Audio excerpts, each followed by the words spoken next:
Good morning. तो हम लोगों ने देखना स्टार्ट किया हुआ है पार्लियामेंट से रिलेटेड जो मेंस से क्वेश्चन आ सकते हैं, तो एक एक करके उनको हमें देखना है। उससे रिलेटेड जो आर्गुमेंट हैं और जो हमारा प्रेजेंटेशन है, इन सारी चीज़ों को हम लोगों को कवर करना है। कल हम लोगों ने बात किया हुआ था पार्लियामेंट में जो क्वेश्चन थे उसमें हमने राज्यसभा के बारे में बात कर लिया था, उसके रोल के बारे में बात कर लिया था।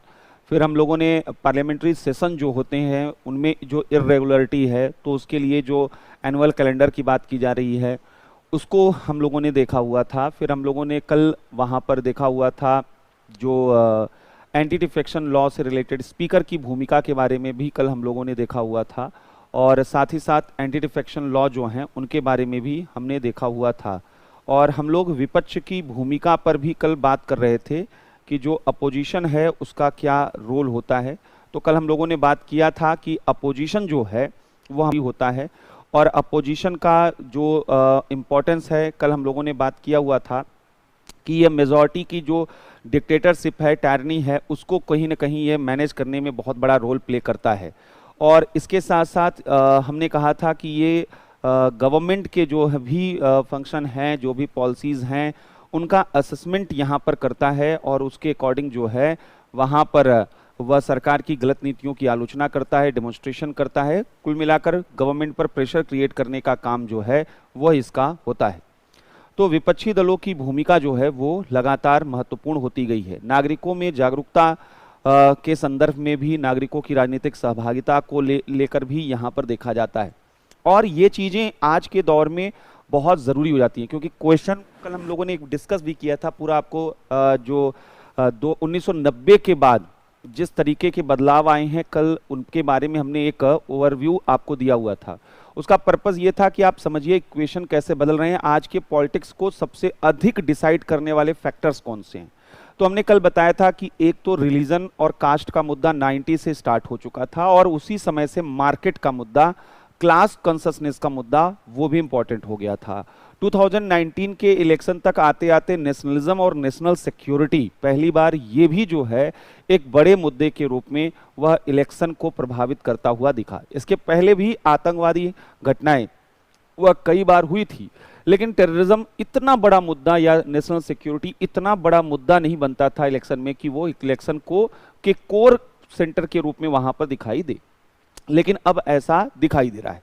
तो सवाल यहां पर आपसे क्या बन सकता है कि क्या आपको लगता है कि अपोजिशन का जो रोल है वो डिक्लाइन फेज में है, और इसकी वजह क्या है। हमने कहा कि लगभग सेंटर में जो है लगातार 2 कंसेक्यूटिव टर्म में एनडीए का जो गवर्नमेंट आया और फुल मेजॉरिटी के साथ, ऐसा भी नहीं है कि वहां पर कोई हल्की माइनॉरिटी उनके पास हो, मेजॉरिटी हो उनके पास थोड़े बहुत सीट्स से, यानी 300 प्लस वो सीट्स पाकर जो है लोकसभा में गवर्नमेंट फॉर्म करने का काम एनडीए ने किया। और कई स्टेट में देखा जा रहा है कि एनडीए जो है वो काफ़ी मजबूत स्थिति में देखने को मिल रहा है। ऐसे में ये बहुत सा बेसिक क्वेश्चन है कि क्या अपोजिशन जो है वो कमज़ोर हुआ है। तो 2-3 पॉइंट यहाँ पर समझने वाली बात है। पहली चीज़ तो ये है कि आज के समय में अपोजिशन बहुत ही स्कैटर्ड वे में दिखाई दे रहा है, बहुत ही बिखरा हुआ अपोजिशन यहाँ पर है। एक यूनाइट, एक कंबाइंड जो आवाज़ यहाँ पर अपोजिशन की सुननी चाहिए वो नहीं देखी जाती है। तो पहला प्रॉब्लम अपोजिशन के साथ है कि अपोजिशन जो पार्टी हैं उनमें भी यूनिटी वहाँ पर देखने को नहीं मिल रही है। यानी अपोजिशन वह कांग्रेस, सपा, बसपा, टीएमसी, एनसीपी, इन सब में बटा हुआ है। कई मुद्दों पर इन अपोजिशन में से कुछ अपोजिशन का गवर्नमेंट को सपोर्ट मिलता है, आपस में ही इंटरनल कन्फ्लिक्ट्स ज़्यादा देखने को मिल रहे हैं। दूसरी बड़ी प्रॉब्लम आ रही है कि जो अपोजिशन आज के समय है उसका जो एक्टिविज्म है वो सोशल मीडिया पर ज़्यादा और ग्राउंड पर कम दिखाई देता है। हालांकि कोविड के दौर में यह अपेक्षा भी नहीं की जा सकती है, लेकिन अब जब कोविड नहीं था तो उसके पहले भी यहाँ पर यह दिखाई देता था कि पॉलिटिकल पार्टीज के थ्रू जो मूवमेंट्स, डेमोन्स्ट्रेशन पहले होते थे, आज वो सिविल सोसाइटी के थ्रू वहाँ पर रन किए जा रहे हैं। चाहे वो हम CAA प्रोटेस्ट की बात कर लें, चाहे हम यहाँ पर किसान फार्म जो मूवमेंट यहाँ पर फार्म बिल को लेकर प्रोटेस्ट चल रहा है उसको लेके, ये दोनों ही मूवमेंट किसी पॉलिटिकल पार्टी के थ्रू नहीं, ये सिविल सोसाइटी के थ्रू चलाए गए थे। और ये सही भी है कि सिविल सोसाइटी वहाँ पर अपना अपना मुद्दा लेकर बाहर निकले डेमोक्रेटिक तरीके से। लेकिन इसमें अपोजिशन का जो रोल है वो अपोजिशन का रोल कहीं ना कहीं कमजोर हुआ है। अपोजिशन से ज्यादा ताकतवर इस वक्त अपोजिशन का जो रोल है वो रोल मीडिया के कुछ चैनल और कुछ जो है सिविल सोसाइटी ऑर्गेनाइजेशन वहां पर प्ले कर रहे हैं। इसलिए अपोजिशन कहीं ना कहीं कमजोर होता हुआ दिखाई देता है। इसके साथ साथ यहां पर यह भी देखा जा रहा है कि कई बार अपोजिशन निगेटिव जो है वह पॉलिटिकल एक्टिविज्म शो करता है, यानी जिसको कहते हैं कि अपोज फॉर अपोज, विरोध के लिए विरोध की राजनीति वहां पर चल रही है। यानी गवर्नमेंट के द्वारा कोई भी मुद्दा लाया जा रहा है तो उसका विरोध किया जाना है और एक सिरे से विरोध किया जाना है। इससे क्या होता है कि जो वोटर्स होते हैं उनकी जो सिंपैथी है वह कहीं ना कहीं गवर्नमेंट के फेवर में अल्टीमेटली चली जाती है, जबकि शुरुआत में उन्हें ये फील होता है, रियलाइज होता है कि जो गवर्नमेंट की पॉलिसीज हैं, जो गवर्नमेंट के जो भी रूल रेगुलेशन हैं, कई बार उनके फेवर में नहीं होते हैं। खासकर कोविड दौर में लोगों का गवर्नमेंट को लेकर अनरेस्ट जो है वो बढ़ा है अलग अलग लेवल पर, चाहे वो यूनियन गवर्नमेंट हो और चाहे वो यूपी, दिल्ली, महाराष्ट्र, अलग अलग स्टेट की गवर्नमेंट रही हो। उनके अगेंस्ट जो है यह देखा गया है कि एक गुस्सा, एक अनरेस्ट जो है वो लोगों में सृजन में देखा गया। बावजूद इसके ये चीजें कैपिटलाइज नहीं हो पाती हैं अपोजिशन के थ्रू, क्योंकि अपोजिशन के द्वारा कई मुद्दों पर विरोध के लिए विरोध किया जाता है। जैसे पुलवामा अटैक के समय जितना फोकस पाकिस्तान पर होना चाहिए था या टेरर ऑर्गेनाइजेशन पर होना चाहिए था, उससे ज़्यादा फोकस ये था कि ये यहाँ पर अटैक भी जो है वह रूलिंग पार्टी के थ्रू कराया गया है, और सर्जिकल स्ट्राइक पर जिस तरीके से सवाल उठाए गए थे वो भी कहीं ना कहीं अपोजिशन के लिए वह बैकफायर करने वाली चीज़ें थी। बाद में सर्जिकल स्ट्राइक की बातें साबित भी हुई, पाकिस्तान ने ही वो उसको एक्सेप्ट किया कि हमारे यहाँ सर्जिकल स्ट्राइक हुआ, उनके नेशनल असेंबली में ही बातें उठी। तो इससे अपोजिशन की जो क्रेडिबिलिटी है वो कम थी। तो सबसे बड़ा प्रॉब्लम क्रेडिबिलिटी इशू यहाँ पर आ रहा है। जो अपोजिशन है उसकी विश्वसनीयता जब तक नहीं स्थापित होगी तब तक वहां पर अपोजिशन अपना रोल प्ले नहीं कर पाएगा। तो आज अपोजिशन जितने भी कॉन्स्टिट्यूशनल इंस्टीट्यूशंस हैं उन पर सीधे सवाल उठा रहा है, चाहे वो इलेक्शन कमीशन हो, चाहे वो जुडिशरी हो, चाहे वहां पर पार्लियामेंट हो, चाहे कोई भी इंस्टीट्यूशन हो। जो भी डेमोक्रेटिक इंस्टीट्यूशंस हैं उनके ऊपर क्वेश्चन मार्क वहां पर वह उठाए जा रहे हैं अपोजिशन के द्वारा। तो ये चीजें उनकी क्रेडिबिलिटी को क्या करती हैं, कमजोर करती हैं। यह भी देखा जा रहा है कि जो अपोजिशन है उनको कई बार यह देखना पड़ रहा है कि जो परसेप्शन डेफिसिट है वो उसका भी सामना करना पड़ रहा है। मतलब कि विपक्षी दलों को यह माना जाता है कि सरकार के साथ वो रचनात्मक सहयोग करें, क्रिएटिव पार्टनरशिप वहां पर कोऑपरेशन करें। ऐसे में सरकार को अपनी नीतियां बदलने के लिए बाध्य होना पड़ता है, लेकिन कई स्तरों पर सरकार को इनपुट देने के बजाय सरकार का अपोज करना वो उनके लिए घातक वहां पर साबित होता है। एक और बड़ा बिंदु ये भी है कि भले ही यूनियन गवर्नमेंट में रूलिंग जो पार्टी है एनडीए की, लेकिन कई स्टेट ऐसे हैं जहां पर नॉन एनडीए गवर्नमेंट भी हैं, और कोविड दौर में वो जो स्टेट रहे हैं वो भी प्रभावित हुए हैं। चाहे वो महाराष्ट्र हो, चाहे वो दिल्ली हो, चाहे वो पंजाब हो, चाहे वो बंगाल हो। तो सभी जो स्टेट हैं जहां पर अदर पार्टियों का भी रूल है तो वहां पर भी जो है वह मैनेजमेंट बहुत इफेक्टिव नहीं हो पाया।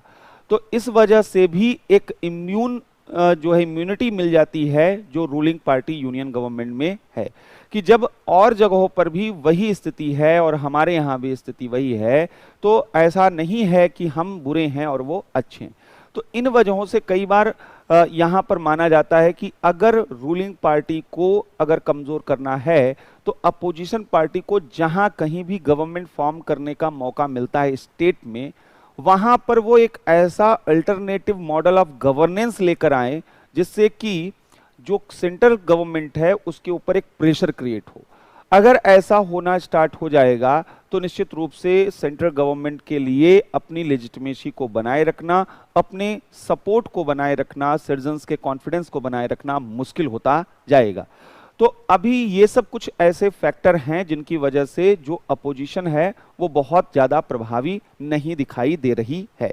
तो यानी विपक्ष की भूमिका में जो गिरावट है, decline in the role of opposition, ये यहां पर दिखाई दे रहा है। विपक्ष की भूमिका में जो गिरावट है वो क्यों हो रहा है, हम यहां पर बात कर रहे हैं। तो हमने कहा विपक्ष की भूमिका में जो गिरावट है उसके पीछे जो अगर एक एक फैक्टर यहां पर लें तो हमने कहा कि एक तो ऑर्गेनाइज्ड जो है पावर इनका नहीं है, यानी संगठित शक्ति का अभाव है, ये बिखरे हुए हैं, ये यहाँ पर ऑर्गेनाइज्ड यूनाइट नहीं है, इस वजह से यहाँ पर जो है यह देखा जाता है। बहुत से इश्यूज हैं जहाँ पर अपोजिशन पार्टियां डिवाइड हैं, जहां पर यह देखा जाता है तो अनेक मुद्दों पर विपक्षी दल विभाजित यहां पर देखे जा सकते हैं। अनेक मुद्दों पर विपक्षी दल जो हैं वह स्वयं विभाजित देखे जा रहे, तो ऐसे में वो कैसे यहां पर रूलिंग पार्टी को अपोज कर पाएंगे, ये अपने आप में एक बड़ा सवाल यहां पर खड़ा होता है। तो यहां पर दूसरा दिखाई देता है जो उनका निगेटिव रोल है, विपक्षी दलों की नकारात्मक भूमिका, ये उनकी क्रेडिबिलिटी को बहुत कमजोर करता है। जो विपक्षी दलों की नकारात्मक भूमिका है, निगेटिव रोल है कई मुद्दों पर, वो इनके क्रेडिबिलिटी को कमजोर करता है। यहां पर इनकी विश्वसनीयता कमजोर होती है जब ये विरोध के लिए विरोध करते हैं। तो विरोध के लिए विरोध अगर कर रहे हैं तो फिर इनकी क्रेडिबिलिटी का जो क्राइसिस है, विश्वसनीयता का संकट यहां पर खड़ा होता है। विश्वसनीयता का संकट यहां पर खड़ा होता है क्योंकि ये जो हैं यहां पर लोकतांत्रिक संस्थाओं की, डेमोक्रेटिक इंस्टीट्यूशंस की वैलिडिटी और लेजिटिमेसी पर क्वेश्चन खड़ा कर रहे हैं। इनके द्वारा लोकतांत्रिक संस्थाओं की जो वैधता है, लोकतांत्रिक संस्थाओं की वैधता पर संकट जो है कि वैधता पर सवाल यहां पर खड़े कर रहे हैं। तो ये अपने आप में यहां पर जो है इनके नेगेटिव रोल को बताता है। हमारे यहाँ बहुत से इंस्टीट्यूशंस हैं जहां पर यह देखा जाता है कि वो पॉलिटिसाइज्ड हुए हैं और होते रहे लंबे समय से। जुडिशरी जो है वो इंदिरा जी के समय में भी कमिटेड जुडिशरी का कंसेप्ट काम करता था, या फिर इलेक्शन कमीशन एक दौर था कि जहां पर बूथ कैप्चरिंग जैसे इवेंट वहां पर हुआ करते थे, लंबा समय था। तो हमारे लिए जरूरत अपोजिशन, एक हेल्दी अपोजिशन वो होगा जो इन इंस्टीट्यूशंस में रिफॉर्म के लिए डेमोन्स्ट्रेशन करेगा। वह इन पर जो क्राइसिस है, अगर आपने एक बार भरोसा हटा दिया इन संस्थाओं से, लोग चुनाव आयोग में विश्वास न करें, लोग न्यायपालिका में विश्वास न करें, लोग मीडिया में विश्वास न करें, तो एक समय के बाद फिर धीरे धीरे अल्टरनेटिव इंस्टीट्यूशंस की ओर लोग बढ़ना शुरू कर देते हैं। वो न्यायपालिका की तरफ या वहां पर जो है वह चुनाव आयोग की तरफ नहीं देखते। इससे हमारी कॉन्स्टिट्यूशन के प्रति हमारा जो फेथ है वो क्या होता है, कमजोर होता है। तो क्रिटिसिज्म होना चाहिए, सवाल उठाना चाहिए, लेकिन ये ध्यान रखते हुए अपोजिशन को एक रिस्पॉन्सिबल अपोजिशन के रूप में कि लोगों के अंदर वह पूरे सिस्टम और कॉन्स्टिट्यूशन को लेकर एक जो है मिसट्रस्ट न हो, क्योंकि आज के समय में एक बड़ा मिसट्रस्ट हो रहा है कि सब बिक चुका है, सारी व्यवस्था खराब है। इस तरीके का एक मिसट्रस्ट जब उत्पन्न होगा तो फिर वहां पर आप जो एक अच्छा इमेज वहां छोड़ सकते हैं वो नहीं हो पाता है। यहां पर यह भी देखा जाता है कि धारणा संकट, यानी विपक्षी दल जो है रचनात्मक भूमिका का अभाव। यहां पर अपोजिशन पार्टी जो है विपक्षी दलों में रचनात्मक भूमिका का अभाव दिखाई देता। क्रिएटिव रोल जो हैं वहां पर अभी वो प्ले नहीं कर पा रहे हैं। यहां पर यह देखना चाहिए कि आपको सरकार की आलोचना नहीं, सरकार में इनपुट देने की कोशिश करना चाहिए। इस मामले में कोविड दौर में राहुल गांधी की भूमिका जो है वो ठीक रही है कि जहां पर लगातार उन्होंने कई इनपुट देने की बात की, लेकिन बहुत से जो अपोजिशन पार्टी के लीडर थे उन्होंने तो पहले वैक्सीन पर ही सवाल खड़ा कर दिया।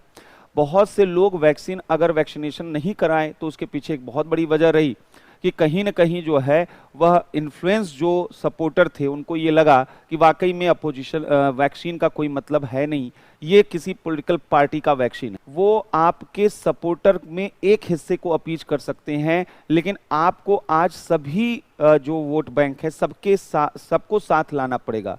अगर आज किसी पॉलिटिकल पार्टी को चुनाव जीतना है तो ये समझना होगा कि वो केवल एक कम्युनिटी, एक कास्ट और एक रिलीजन के आधार पर चुनाव नहीं जीत सकते हैं। अब चीज़ें बदल चुकी हैं, क्योंकि जितनी भी पॉलिटिकल पार्टियां हैं, मेन पॉलिटिकल पार्टी, अब उनका जो पेनिट्रेशन है वो हर एक ग्रुप में फैल रहा है। मतलब हर एक वोट बैंक वो लेने की कोशिश कर रहे हैं, तो किसी का भी वोट बैंक अब फिक्स नहीं रहा है। तो ये एक बड़ी वजह है कि यहाँ पर जो है वो रचनात्मक भूमिका नहीं है। वर्चुअल जो है इनका रोल ज़्यादा दिखाई दे रहा है, यानी सोशल मीडिया पर वर्चुअल जो है रोल जो है भूमिका अधिक दिखाई दे रही है। और यहाँ पर जो है जो इनका ग्राउंड जो है जमीनी स्तर पर, धरातल स्तर पर जो है वह भूमिका कम है। जमीनी स्तर पर सक्रियता कम देखी जा रही है, डेमोन्स्ट्रेशन वहाँ पर कम दिखाई दे रहे हैं। तो यहाँ पर भी ये देखा जा रहा है। तो ये भी एक मुद्दा यहाँ पर है। और जहाँ पर अपोजिशन की सरकारें हैं वहाँ पर भी कोई गवर्नेंस का बेहतर मॉडल इन्होंने अभी तक नहीं दिया है। और ऐसे में अगर लोकतंत्र की सफलता हमें चाहिए तो लोकतंत्र की सफलता और सिटीजन सेंट्रिक जो गवर्नेंस है, इस दोनों के लिए हमें एक एक्टिव, प्रोएक्टिव, हमें एक विजिलेंट और हमें एक क्रिएटिव जो है एनर्जेटिक अपोजिशन की जरूरत है।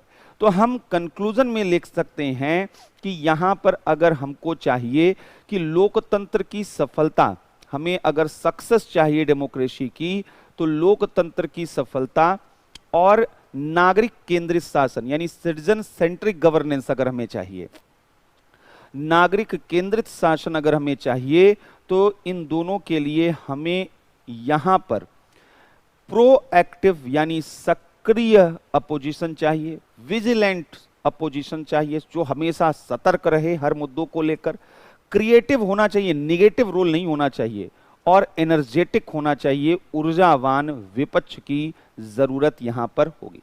तो proactive, vigilant, creative and energetic opposition जो है यह नीड ऑफ आवर है, यह इस समय की जरूरत है और यह जो है यहां पर करने की जरूरत है।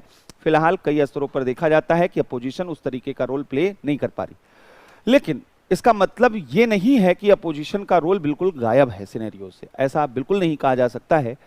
आज बहुत से ऐसे मुद्दे हैं जहां पर अपोजिशन के विरोध की वजह से वह गवर्नमेंट पर प्रेशर बढ़ा। जीएसटी के मुद्दे पर हम देख सकते हैं कि अपोजिशन की जो है विरोध की वजह से ही जीएसटी के टैक्स रेट में काफ़ी चेंजेस वहां पर लाने पड़े। या अगर हम बात करें कि जो कोविड के दौर में यहाँ पर लॉकडाउन और इससे रिलेटेड जो इश्यूज थे उन पर भी अपोजिशन ने काफ़ी ज़्यादा विरोध प्रदर्शन किया, उसका भी एक पॉजिटिव असर वहाँ पर देखा गया। तो अपोजिशन के द्वारा समय समय पर जो है यह कोशिश की जा रही है। अभी जब कोविड शुरू हुआ था तो पहली बार एक आशा, एक होप देखा गया कि अपोजिशन शायद एकजुट होगा। सोनिया गांधी जी ने सभी जो मेन जो अपोजिशन पार्टीज के लीडर हैं उनका एक वर्चुअल मीटिंग उन्होंने इनवाइट किया हुआ था और वहां पर ये बातें आई कि सरकार जहां इनइफेक्टिव है वहां अपोजिशन का क्या रोल होना चाहिए।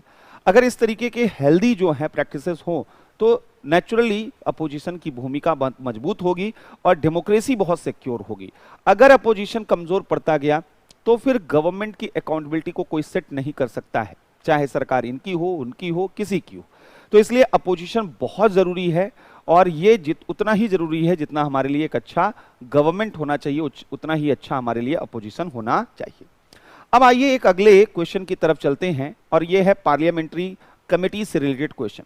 संसदीय समितियां जो हैं वहां से कई क्वेश्चन बनते हैं।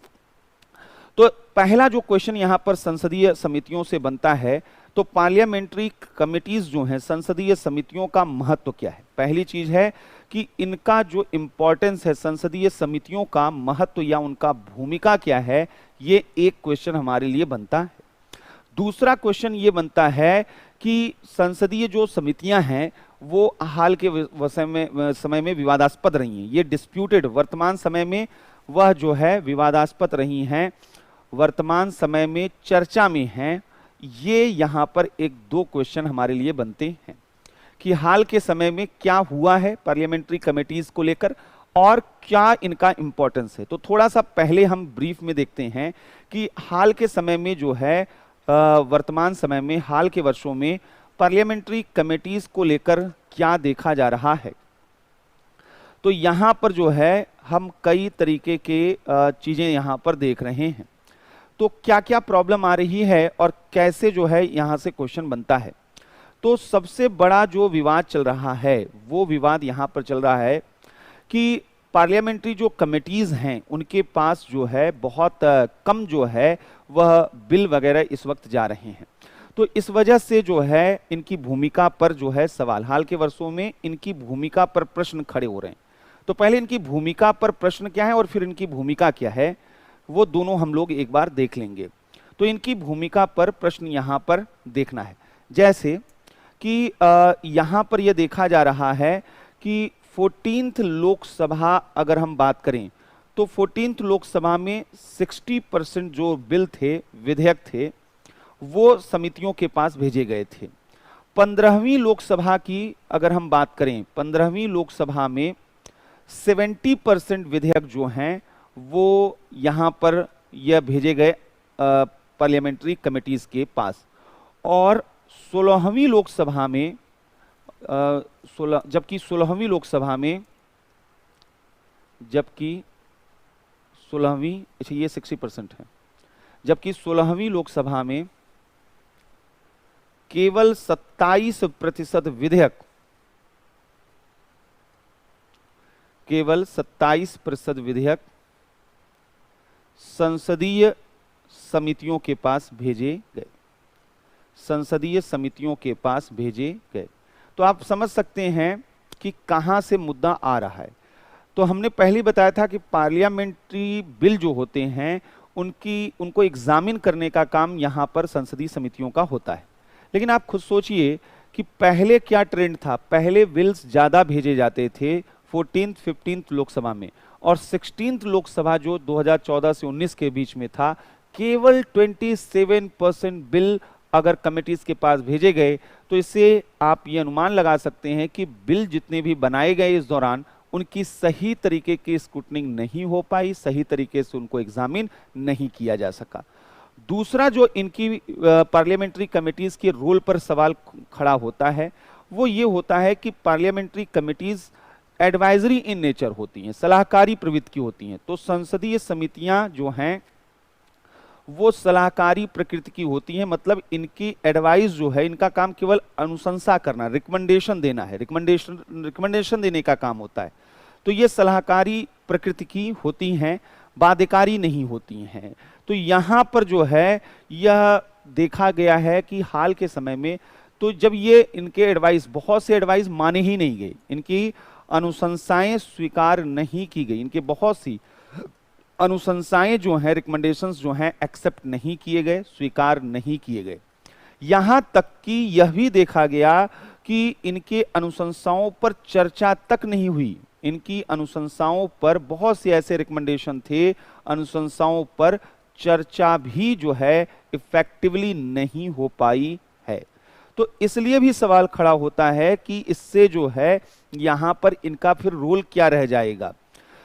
पार्लियामेंट्री कमेटी से यह एक्सपेक्टेशन किया जाता है कि वो नॉन पॉलिटिकल रहेंगी, वहां पर सभी पॉलिटिकल पार्टी के मेंबर मिलजुल कर काम करेंगे। लेकिन अभी यहां भी ये प्रॉब्लम है, पार्लियामेंट्री कमिटीज में भी पार्टी पॉलिटिक्स शुरू हो चुका है, बड़े स्तर पर देखा जा रहा है। तो संसदीय समितियों में भी दलगत राजनीति यहां पर देखने को मिल रही है, दलगत राजनीति, पार्टी पॉलिटिक्स जो है यहां पर भी देखने को मिल रहा है। तो ये कुछ बेसिक चीजें हैं जहां से इनके ऊपर क्वेश्चन खड़े होते हैं। पहला तो जो ट्रेंड है हाउस से बिल व कमिटीज के पास भेजने का, वो डिक्लाइन मोड में दिख रहा है। दूसरा, ये एडवाइजरी हैं, इनके रिकमेंडेशन एक्सेप्ट नहीं किए जाते, इन पर बहुत ज़्यादा अच्छे से चर्चा नहीं होती है, और माना जाता था कि ये नॉन पॉलिटिकल होंगी, अब ये पॉलिटिकल जो हैं हो चुकी हैं। पार्टी पॉलिटिक्स यहाँ पर भी दिखाई देता है। अब आते हैं संसदीय समितियों के महत्व के बारे में बात करते हैं। पार्लियामेंट्री कमेटीज का क्या इंपॉर्टेंस है, इसके बारे में, संसदीय समितियों का महत्व क्या है, इसके बारे में देखते हैं। असल में जो पार्लियामेंट्री कमेटीज हैं इनका रोल समय के साथ साथ बढ़ा है। इसकी एक बहुत बड़ी वजह है कि एक तरफ जो है संसदीय कार्यभार में वृद्धि हुई है, पार्लियामेंट्री जो वर्कलोड है वो बढ़ा है पिछले कुछ एक डिकेड में। इसमें बहुत तेजी से, क्यों? क्योंकि आज पार्लियामेंट के पास बहुत से इश्यूज हैं जिन पर उन्हें बिल बनाना है, जिन पर उन्हें डिस्कशन करना है। पहले कॉम्प्लिकेटेड सोसाइटी इतनी नहीं थी, पहले ग्लोबलाइज्ड वर्ल्ड में हम नहीं रहते थे कि कई तरीके के, पहले केवल घरेलू स्तर पर कानून बनाने पड़ते थे, लेकिन अब बाहर से भी लोग आ रहे हैं तो उनको भी ध्यान में रखकर कानून बनाने पड़ते हैं। तो इसलिए पार्लियामेंट के वर्कलोड में तो इजाफा हुआ है, इसमें कहीं कोई डाउट नहीं है। और दूसरी तरफ पार्लियामेंट के जो वर्किंग डे हैं उनमें डिक्लाइन देखा जा रहा है। संसद के कार्य दिवस में कमी देखी जा रही है, संसद के कार्य दिवस में जो है यह कमी देखी जा रही है, और ऐसे में पार्लियामेंट की जो प्रोडक्टिविटी है उस पर सीधा असर पड़ेगा। तो इसी ध्यान में रखते हुए, तो इससे क्या है कि संसद की उत्पादकता जो है, वह पार्लियामेंट की प्रोडक्टिविटी जो है वह भी यहाँ पर डिक्लाइन करती हुई दिखाई देती है, और इसीलिए वह समितियों की भूमिका जो है मायने रखती है। इसीलिए संसदीय समितियों की भूमिका वह इंपॉर्टेंट हो जाती है, संसदीय समितियों की भूमिका महत्वपूर्ण हो जाती है। कहां कहां पर इनकी भूमिका महत्वपूर्ण है, एक एक करके अगर हम देखें। पहला जो यहां पर देखा जा रहा है कि जो बिल वगैरह होते हैं, विधेयक होते हैं, उनको एग्जामिन करना, विधेयकों की जांच करना इनका काम होता है। और यहां पर जो है यह दिखाई देता है कि एक तरफ विधेयकों की जांच करते हैं और फिर जो है इस पर रिकमेंडेशन देना, यहाँ विधेयकों में सुधार के लिए अनुशंसा करना, इनका रिकमेंडेशन देना काम होता है। इससे होता क्या है, पार्लियामेंट के टाइम में जो है टाइम जो है बचता है, और गुणवत्ता उसकी क्या है, क्वालिटी इनहेंस होती है। तो संसद के समय में बचत, संसद के समय की बचत होती है, टाइम सेविंग होता है कि उसको बहुत ज़्यादा काम हाउस को नहीं करना होता है, और गुणवत्ता में क्वालिटी इनहेंस हो जाती है कि अच्छे बिल हमारे पास आते हैं। तो पहला रोल इनका बिल्स को लेकर यहां पर दिखाई देता है। दूसरा, ये कार्यपालिका पर नियंत्रण के, यानी संसदीय समितियां व एग्जीक्यूटिव पर पार्लियामेंट्री कंट्रोल के इफेक्टिव जो हैं टूल्स होते हैं। कार्यपालिका पर वह संसदीय नियंत्रण के प्रभावी साधन होते हैं। तो पार्लियामेंट्री जो कंट्रोल है उसके इफेक्टिव टूल हैं, कार्यपालिका पर संसदीय नियंत्रण के प्रभावी साधन होते हैं। सबसे महत्वपूर्ण रूप में हमने कहा कि ये जो है अलग अलग मिनिस्ट्रीज की जांच करते हैं, सरकार के वित्तीय खर्चों की जांच करते हैं। ये वहां पर फाइनेंशियल ट्रांजैक्शन, वित्तीय लेन देन की जांच जो है इन्हीं के द्वारा वहां पर की जाती है। पीएसयूज की जांच की जाती है। तो सरकार की जो कार्यपालिका है उन कर रहे हैं। और अच्छी बात क्या है कि ये जब जांच करते हैं कार्यपालिका की, तो मिनिस्टर को भी इनवाइट करते हैं और मिनिस्टर के जो ब्यूरोक्रेट हैं उनको भी इनवाइट करते हैं। इसीलिए पार्लियामेंट्री कमिटीज केवल पॉलिटिकल जो है एग्जीक्यूटिव को अकाउंटेबल नहीं बनाता, बल्कि एडमिनिस्ट्रेटिव एग्जीक्यूटिव को भी अकाउंटेबल बनाता है। तो ये जो हैं कमिटीज, ये राजनीतिक कार्यपालिका यानी पॉलिटिकल एग्जीक्यूटिव के साथ साथ, राजनीतिक कार्यपालिका के साथ साथ ये एडमिनिस्ट्रेटिव जो एग्जीक्यूटिव हैं, प्रशासनिक कार्यपालिका को भी ये जिम्मेदार बनाते हैं, प्रशासनिक कार्यपालिका को भी जवाबदेह बनाते हैं। तो ये भी एक इनका इंपॉर्टेंट रोल यहाँ पर होता है। तो इस वजह से भी इनका बड़ा इंपॉर्टेंस होता है। तीसरा और इंपॉर्टेंट चीज है कि ये मिनी पार्लियामेंट के रूप में काम करते हैं। ये जो है लघु संसद के रूप में होते हैं, और यहाँ पर ये माना जाता है, कई बार ये रोल नहीं दिखता है, कि यहाँ पर ये माना जाता है कि यहाँ पर दलगत राजनीति नहीं होती है, सभी राजनीतिक दलों के सदस्य होते हैं। यहाँ पार्टी पॉलिटिक्स नहीं होती है, दलगत राजनीति नहीं होती है, रचनात्मक चर्चा यहाँ पर, क्रिएटिव डिबेट डिस्कशन यहाँ पर होते हैं, रचनात्मक विमर्श यहाँ पर होते हैं। ये यहाँ पर सबको शामिल किए हुए है। और इनकी जो रिपोर्ट होती है वो बहुत इंपॉर्टेंट होती है कई कारणों से। इनकी रिपोर्ट जो है एकेडमिक रिसर्च में काम आती है, शैक्षिक अनुसंधान उपयोगी होती है, इनकी यूटिलिटी जो है शैक्षिक अनुसंधान में उपयोगी होती है। सिविल सेवा में रिफॉर्म के लिए भी ये कई चीज बोलते हैं, सिविल सेवा में सुधार के लिए ये रिकमेंडेशन इनके द्वारा दिए जाते हैं। कई इनके रिकमेंडेशन वह न्यू लेजिस्लेशन का बेस बनते हैं, यानी नए कानूनों का आधार इनकी रिपोर्ट बनते हैं, नए कानूनों का आधार। और इस वजह से यहां पर बोला जाता है कि पार्लियामेंट्री कमिटीज जो हैं वो क्यों जरूरी हैं। तो एक तो यहां पर जो है ये भी हम लोगों को समझना था। क्लियर है? चलें आगे। अब यहां पर दूसरा जो 7वां क्वेश्चन यहां से बनता है वो बनता है पार्लियामेंट्री प्रिविलेजेस से रिलेटेड, संसदीय विशेषाधिकारों से संबंधित। यहां पर क्या क्वेश्चन बनता है कि पहली चीज तो यह है कि संसदीय जो विशेषाधिकार हैं वो पार्लियामेंट्री प्रिविलेजेस क्या किस लिए दिए गए हैं। तो संसदीय जो विशेषाधिकार हैं वो उनका यहां पर क्यों जो है ये प्रिविलेजेस दिए गए हैं, ये क्यों दिए गए हैं। और दूसरा जो है संसदीय विशेषाधिकार जो हैं उनकी मनमानी व्याख्या हो रही है। तो पार्लियामेंट्री प्रिविलेजेस का दुरुपयोग क्यों हो रहा है, विशेषाधिकारों का दुरुपयोग या विशेषाधिकारों पर विवाद क्या है, डिस्प्यूट क्या है, कि ये विवाद क्या है और क्या होना चाहिए। यानी अगर इनको जो है यहां पर तो एक चीज बोला जाता है कि संसदीय विशेषाधिकार चूंकि आज तक ट्रेडिशन पर बेस्ड हैं, तो अगर इनको हम कोडिफाइड कर दें, एक जगह पार्लियामेंट्री लॉ के रूप में कानून बना दें, तो वो बहुत फायदेमंद होगा। तो संसदीय विशेषाधिकारों को कोडिफाइड, संसदीय विशेषाधिकारों को कोडिफाइड करने की जरूरत है। यहां संसदीय विशेषाधिकारों को संहिताबद्ध करने की जरूरत है, कोडिफाइड करने की जरूरत है, संहिताबद्ध करने की जरूरत यहां पर है। तो यहां पर एक एक करके इनको हम देख लेते हैं तेजी से।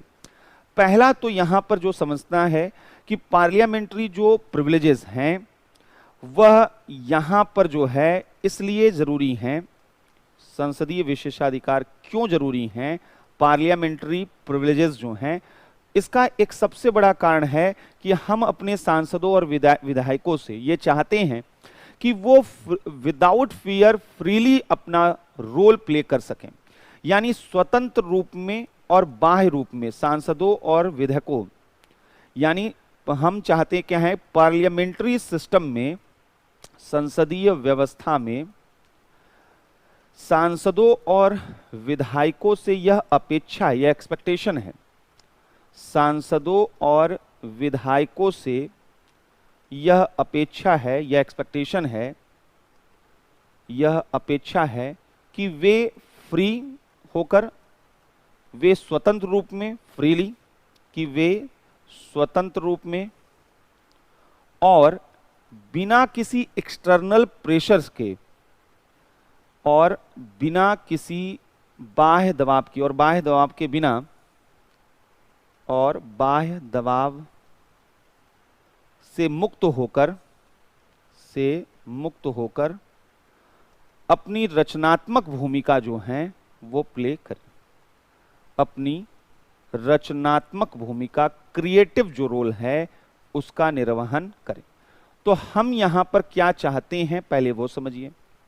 पार्लियामेंट्री सिस्टम ये चाहता है अपने लेजिस्लेचर से, यानी लेजिस्लेचर चाहे वो यूनियन में हो तो वहां पर मेंबर ऑफ पार्लियामेंट, और यहां पर हो स्टेट में तो मेंबर ऑफ लेजिस्लेटिव असेंबली या काउंसिल। तो यहां पर इनसे यह अपेक्षा होती है कि वो फ्रीली और विदाउट एनी एक्सटर्नल प्रेशर वे क्रिएटिव रोल प्ले कर सकें, ये इनसे अपेक्षा यहां पर होती है। इसीलिए जो है यहां पर इसी उद्देश्य से पार्लियामेंट्री प्रिविलेजेस का प्रोविजन कॉन्स्टिट्यूशन में किया गया। इसी उद्देश्य से संसदीय विशेषाधिकार दिए जाते हैं कि ये जो भी हमारे लेजिस्लेचर काम न करें और फ्रीली वहां पर काम कर सकें। इसलिए हमने यहां पर आर्टिकल 105 में पार्लियामेंट के मेंबर को, आर्टिकल 194 में हमने जो है यहां पर वह स्टेट लेजिस्लेचर के मेंबर को दिया है। तो 105 में हमने यहां पर संसद के सदस्यों को, सांसदों के विशेषाधिकार, सांसदों के जो प्रिविलेजेस हैं उनके बारे में बात किया है। और इसीलिए आर्टिकल 194 में हमने जो है यहां पर देखा गया है विधायकों के, जो मेंबर ऑफ स्टेट लेजिस्लेचर के हैं, विधायकों के विशेषाधिकारों के बारे में हमने यहां पर किया गया। हालांकि अब यहां से एक दूसरा प्रश्न उठता है कि ये जो पार्लियामेंट्री प्रिविलेजेस हैं इसको लेकर डिस्प्यूट बहुत है। संसदीय विशेषाधिकार से संबंधित विवाद हमारे यहां बहुत से हैं। डिस्प्यूट क्या है, इससे रिलेटेड ये भी समझिएगा। यहां से कई तरीके के क्वेश्चन बनते हैं। सबसे बड़ा डिस्प्यूट यहां पर यह है कि ये जो पार्लियामेंट्री प्रिविलेजेस हैं ये कोडिफाइड नहीं है। संसदीय विशेषाधिकार जो हैं वह परंपराओं पर आधारित, ट्रेडिशन पर बेस्ड हैं। तो संसदीय विशेषाधिकार वह संहिताबद्ध नहीं है, ये कोडिफाइड नहीं है, संहिताबद्ध नहीं है, और ये जो हैं ये परंपराओं पर आधारित हैं।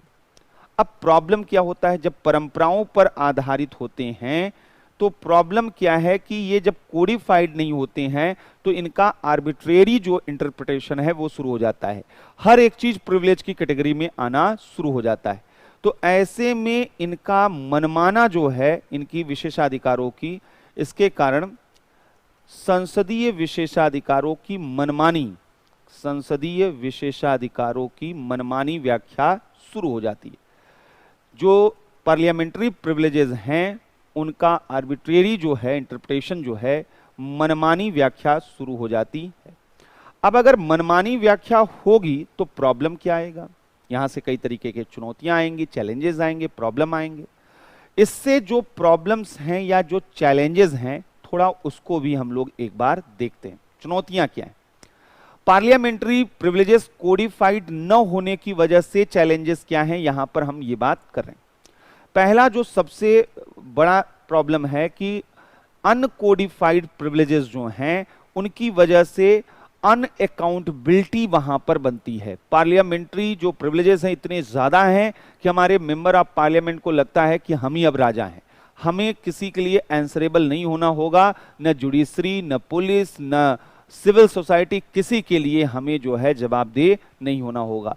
तो इतने विशेषाधिकार, इतनी पावर आ जाती है, जो कहा जाता है कि power corrupts and absolute power corrupts absolutely.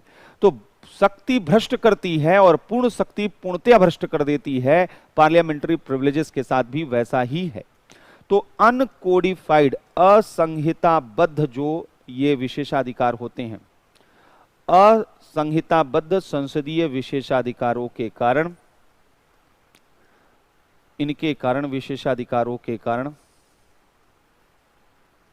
कारण यहां पर सांसदों की जो है वह सांसदों की गैर जवाबदेहिता बढ़ती है, सांसदों की गैर जवाबदेहिता। तो यहां अनअकाउंटेबल जो है ये दिखाई देते हैं। इससे क्या होता है कि जो पार्लियामेंट्री एक डिसिप्लिन है, जो पार्लियामेंट्री इथिक्स है, मोरालिटी है, जो पार्लियामेंट्री डेकोरम है, उसमें डिक्लाइन देखा जाता है। और यही वजह है संसदीय शिष्टाचार और अनुशासन में गिरावट देखी जा रही है। संसदीय शिष्टाचार और अनुशासन में जो है वह अगर गिरावट देखी जा रही है तो उसकी वजह है कि उनके अंदर ये गैर जवाबदेहिता है। कुछ भी बोल सकते हैं हाउस में, उनको ये डर नहीं है कि ये बोलने से क्या फर्क पड़ेगा, क्यों है। तो संसदीय शिष्टाचार और अनुशासन में गिरावट देखी जाती। दूसरा प्रॉब्लम एक और आ रहा है चैलेंजेस की वजह से, अनकोडिफाइड होने की वजह से प्रॉब्लम ये आ रही है कि पार्लियामेंट्री प्रिविलेजेस आपको फ्रीडम ऑफ स्पीच की बात करते हैं आर्टिकल 105 के तहत, आर्टिकल 19 के तहत जो सिटीजन हैं उनको वहां पर freedom of speech and expression दिया गया है। अब अगर इन दोनों में कंट्राडिक्शन हो जाए तो किसे प्रिविलेजेस दिए जाएंगे। जैसे एक एग्जांपल बताता हूं, केशव सिंह केस आया और केशव सिंह जब उत्तर प्रदेश असेंबली में वो जाते हैं एज अ जर्नलिस्ट, विजिटर जो वहां पर लोग बैठते हैं वहां पर बैठे हुए थे, सदन की कार्यवाही चल रही थी, किसी एक कानून को लेकर असंतुष्ट थे केशव सिंह, जर्नलिज्म के जर्नलिस्ट के रूप में, उन्होंने उसकी प्रतियां फाड़ी हुई थी वहां पर।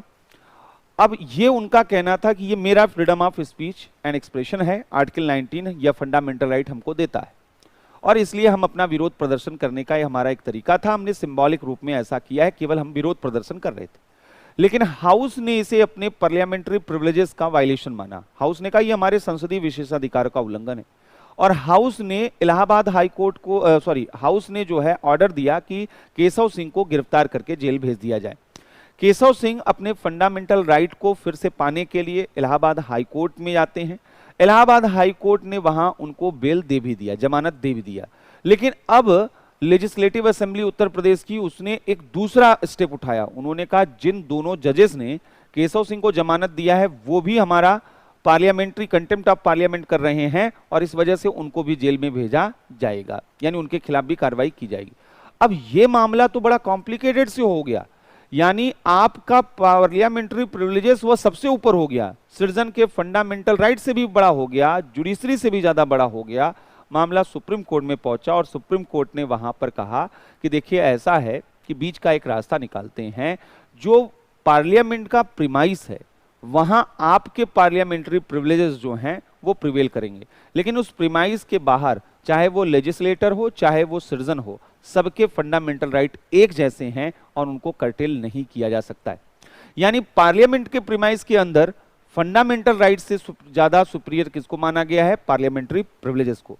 ये एक बड़ा सवाल आता है कि सांसद को हमने नागरिकों से अलग कर दिया है, हमारे मूल अधिकार उनकी वजह से दबाए जा सकते हैं। तो यहां पर जो है पार्लियामेंट्री प्रिविलेजेस वर्सेस जो है संसदीय विशेषाधिकार बनाम मूल अधिकार का भी एक संघर्ष देखने को मिलता है, वर्सेस फंडामेंटल राइट्स का भी संघर्ष देखने के मिलता है। और अवमानना के आधार पर, संसदीय अवमानना के आधार पर फ्रीडम ऑफ प्रेस जो कि एक फंडामेंटल राइट है, प्रेस की स्वतंत्रता को प्रतिबंधित करने का, रिस्ट्रिक्ट करने का कोशिश किया जाता है। प्रेस की स्वतंत्रता को प्रतिबंधित करने का प्रयास किया जाता है, प्रतिबंधित करने का प्रयास किया जाता है। जैसे अगर एग्जाम्पल देना हो तो हाल ही में रिपब्लिक टीवी का मामला आया और बहुत से मामले आए। हम एक ऐसे ही रिपब्लिक टीवी का अर्णव गोस्वामी का मामला ले रहे हैं। तो कोई भी पत्रकार है, अगर वो कोई गलत काम करे तो उसको गिरफ्तारी होनी चाहिए, ठीक है, लेकिन जब तक सही तरीके से उसको जो भी लीगल टूल्स हैं अगर उसको न मिले तो ये गलत है। महाराष्ट्र असेंबली ने वहां पर ये बोला कि अर्णव गोस्वामी के जो कि रिपब्लिक टीवी के एडिटर इन चीफ हैं, इन्होंने हमारा कंटेम्प्ट किया है, हमारी अवमानना की है और इस आधार पर हम इनके खिलाफ कार्रवाई करेंगे। जब कार्रवाई करने की बात की गई असेंबली के द्वारा तो असेंबली ने उसमें एक क्लॉज जोड़ दिया।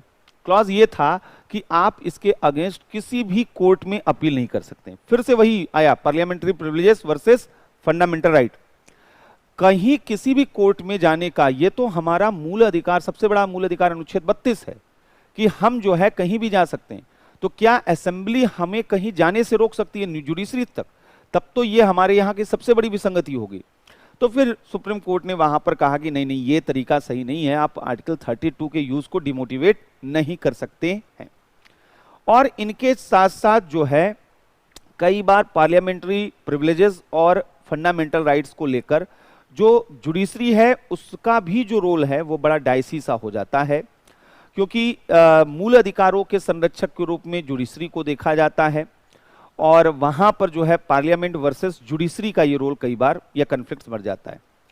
प्रायः जो है यह मूल अधिकार बनाम जो है यह पार्लियामेंट वर्सेस जुडिशरी का भी, वर्सेस जुडिशरी, न्यायपालिका का संघर्ष भी बन जाता है। क्यों बन जाता है? क्योंकि संसद अपने प्रिविलेजेस को लेकर चलती है, संसदीय विशेषाधिकारों की बात करती है, संसदीय अवमानना, कंटेम्प्ट ऑफ पार्लियामेंट को वो प्राथमिकता देती है, और न्यायपालिका प्रोटेक्टर ऑफ फंडामेंटल राइट है या मूल अधिकारों का संरक्षक है। तो इनके बीच में कन्फ्लिक्ट्स कई बार यहां पर बढ़ जाते हैं। तो इनके बीच में भी जो है ये कन्फ्लिक्ट्स बढ़ जाते हैं। तो इन सब मामलों को ध्यान में रखकर ये बोला जा रहा है कि कोडिफाइड कर देना चाहिए। अब अगर संसदीय विशेषाधिकार कोडिफाइड कर दिए जाएं, यदि संसदीय विशेषाधिकार कोडिफाइड कर दिए जाएं तो इससे क्या बेनिफिट मिलने वाला है?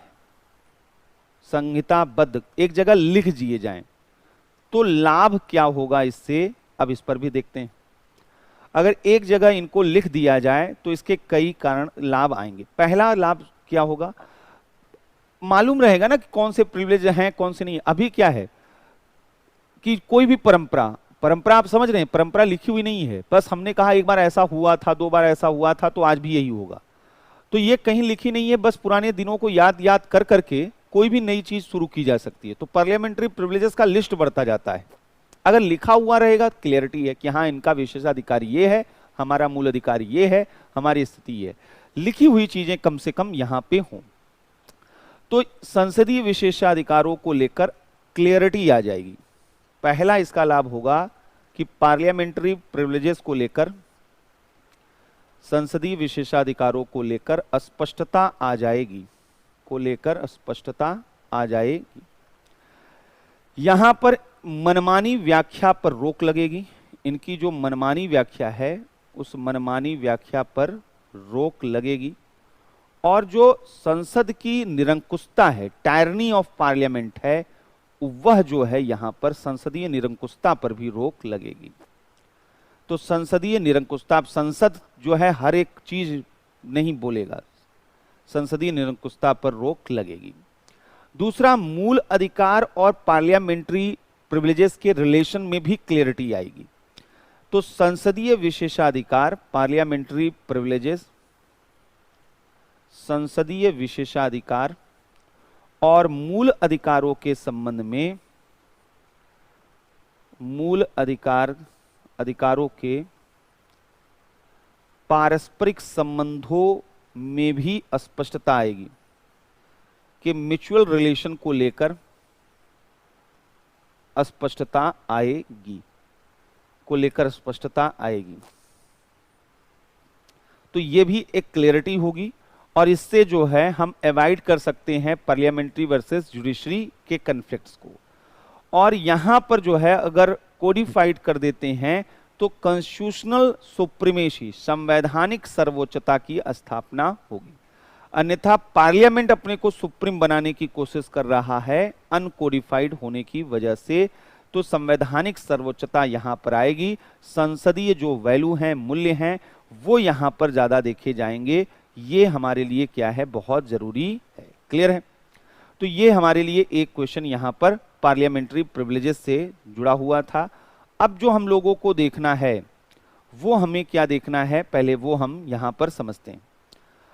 अगला जो हमारे लिए सवाल बनता है वो बनता है कि हमारे यहां पर विमेन रिजर्वेशन जो है वो होना चाहिए या नहीं होना चाहिए पार्लियामेंट को लेकर। तो अगला हमारा क्वेश्चन है, शायद 8वां या 9वां क्वेश्चन होगा, 8वां। तो 8वां जो है यहां पर हम एक इशू, और हम इस तरीके से इसको करा रहे हैं कि कोई भी क्वेश्चन इससे रिलेटेड आए, आपके पास इनपुट हो, आप अच्छा आंसर लिखेंगे। और देखिएगा कि जब भी आप लोग मेंस देंगे, अगर ये सारे पॉइंट्स दिमाग में रहेंगे और प्रेजेंटेशन सही से रहा, यकीन मानिए कि वहां पर जो है औरों की तुलना में रहेगा।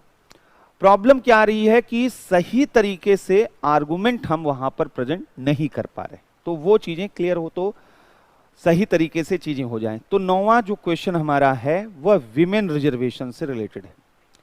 महिला आरक्षण जो है वह संसद में महिला आरक्षण होना चाहिए या नहीं होना चाहिए, इस पर हम बात करने जा रहे हैं। विमेन रिजर्वेशन, इसके फेवर, उसके अगेंस्ट में क्या बातें बोली जा रही। तो पहली चीज तो ये आपको मालूम होगा कि पार्लियामेंट में शेड्यूल कास्ट, शेड्यूल ट्राइब के लिए रिजर्वेशन है, लोकसभा में, विधानसभा में, लेकिन विमेन्स जो हैं उनको लेकर नहीं। और इस वजह से ये बोला जा रहा है कि हमारा अभी पार्लियामेंट इंक्लूसिव इन नेचर नहीं है। संसद में आरक्षण इसलिए जरूरी होता है कि अगर पार्लियामेंट में सभी सेक्शन ऑफ सोसाइटी का वह रिप्रेजेंटेशन नहीं है तो इंक्लूसिव नेचर नहीं होता है। और आज वह यही स्थिति महिलाओं के साथ है। आज भी दुनिया के बहुत से लेजिस्लेटिव असेंबली में विमेन्स का रोल बहुत कम है, और इस वजह से यह उस पैट्रियार्की को शो करता है जो दुनिया वह विमेन्स को सेकेंडरी रोल में रखती है और पॉलिटिक्स से दूर रखती है। लेकिन कुछ फैक्ट और डेटा से हम समझेंगे कि भारत और बाकी जगहों पर स्थिति क्या है। आज जो है भारत की संसद में महिलाओं की स्थिति क्या है, पहले वो देखिए। भारत की संसद में महिलाओं का प्रतिनिधित्व कितना है? तो भारत की संसद में महिलाओं का जो रिप्रेजेंटेशन है, विमेन रिप्रेजेंटेशन इन पार्लियामेंट, वो केवल 14% है।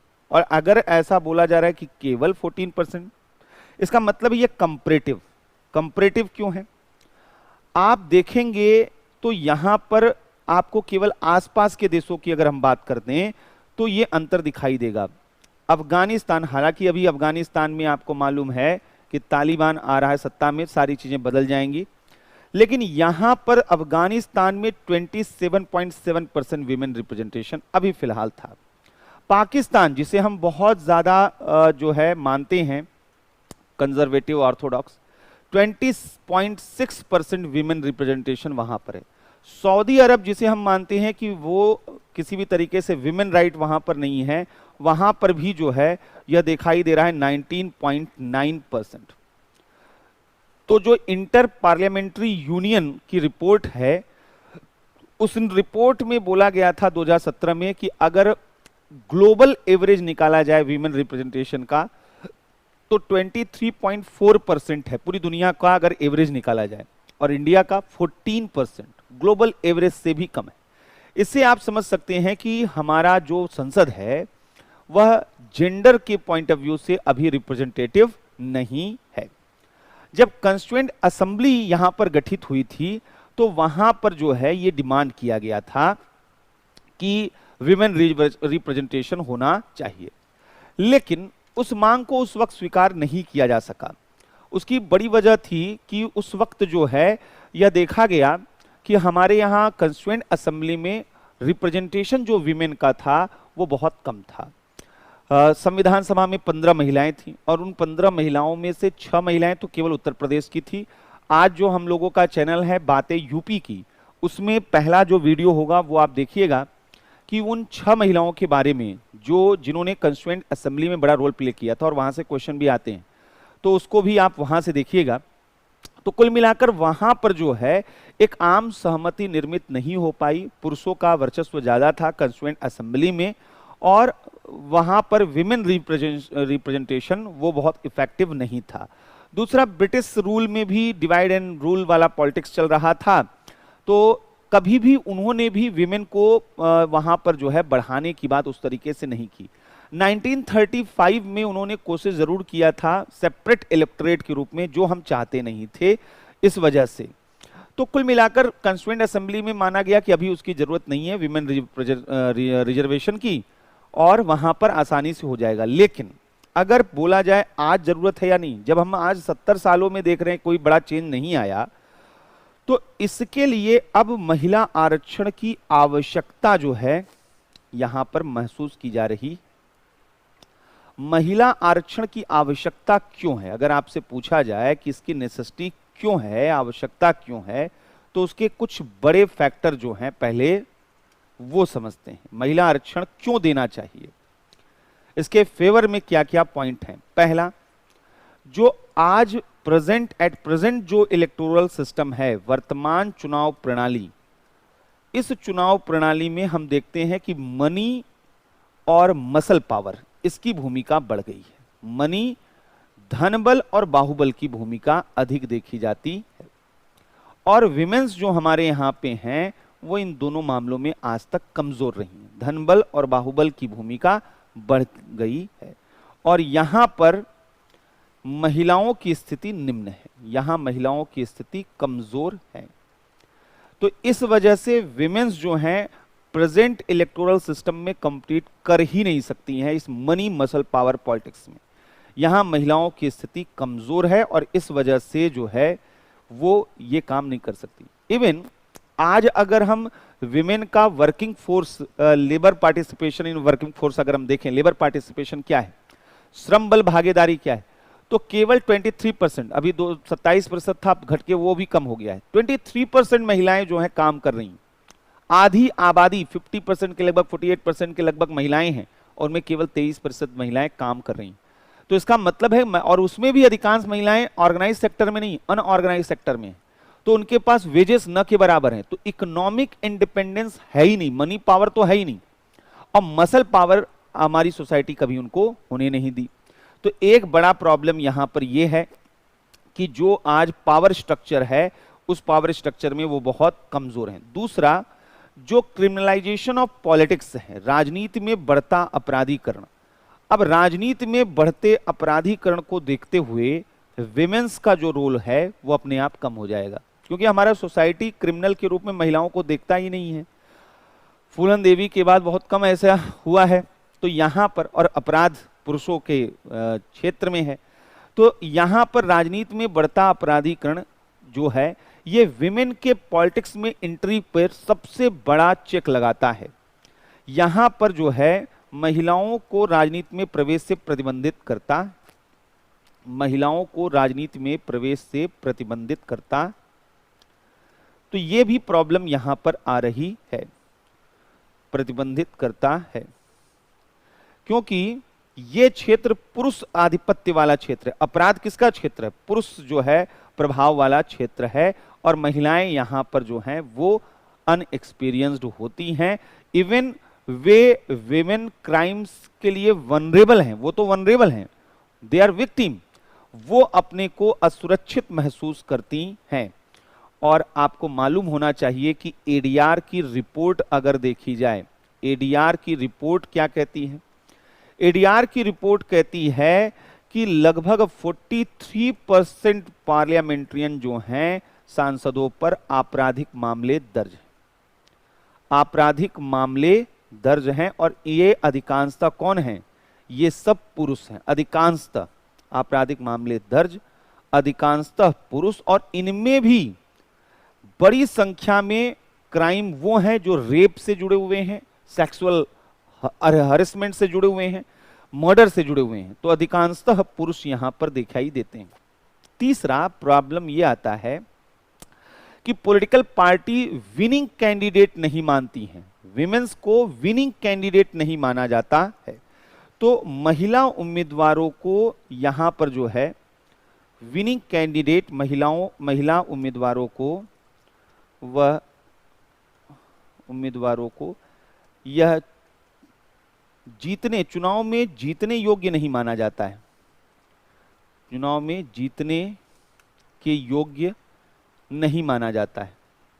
मतलब इन्हें यहां पर जो है वह विनिंग कैंडिडेट माना ही नहीं जाता है। समस्या यह है कि रिजर्वेशन तब जरूरत पड़ रही है अगर पॉलिटिकल पार्टी उनको दे देती सीट, तो फिर शायद वहां रिजर्वेशन की मांग इतनी ज्यादा न होती। लेकिन जो पॉलिटिकल पार्टीज हैं, अगर 100 वो टिकट बांट रही हैं, तो 100 में मुश्किल से 5, 6, 10 सीट्स जो हैं वो महिलाओं को देती हैं, बाकी सब पुरुषों को।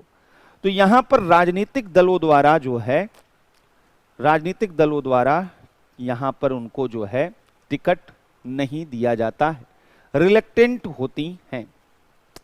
2019 के लोकसभा चुनाव में कांग्रेस ने केवल 13% महिलाओं उम्मीदवारों को टिकट दिया हुआ था, और बीजेपी ने केवल 12% महिलाओं को वोट दिया हुआ था, टिकट दिया हुआ था। इससे आप अंदाजा लगा सकते हैं कि 2019 के इस आंकड़े से कि कांग्रेस ने जो है यहां पर 13% वीमेन को टिकट दिया, और बीजेपी ने, ये नेशनल पार्टी है, नेशनल पार्टी का अगर हाल है तो जो लोकल पार्टी होंगी उनकी स्थिति क्या होगी।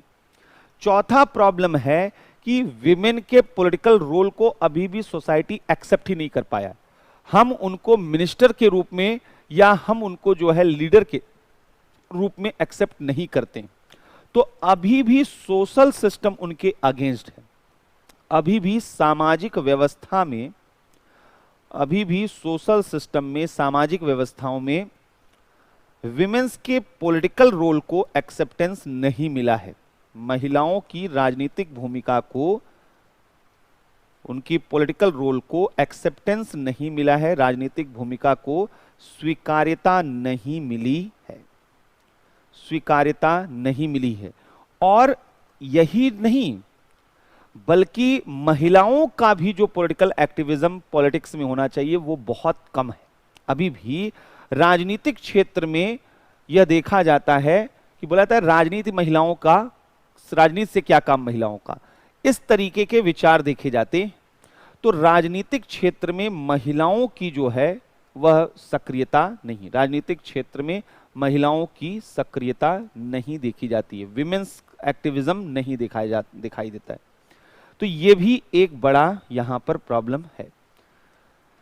और यह भी देखा जा रहा है कि विमेन के अगेंस्ट जो है बहुत से वायलेंट एक्टिविटीज हो रही हैं और इन सब वजहों से एक जो है सिक्योर जो एनवायरनमेंट, सोशल एनवायरनमेंट है वो उनको पॉलिटिक्स में जाने से रोकता है। तो बेसिकली इन 4 वजहों से हम बोल सकते हैं कि विमेन रिजर्वेशन की जरूरत वो क्यों है, क्योंकि एक तो हमारे यहाँ रिप्रेजेंटेशन है नहीं उनका, सोसाइटी एक्सेप्ट अभी तक नहीं कर पा रही है, तो उनको पॉलिटिकल पार्टी टिकट दे नहीं रही हैं, वो खुद बाहर निकल नहीं रहे हैं।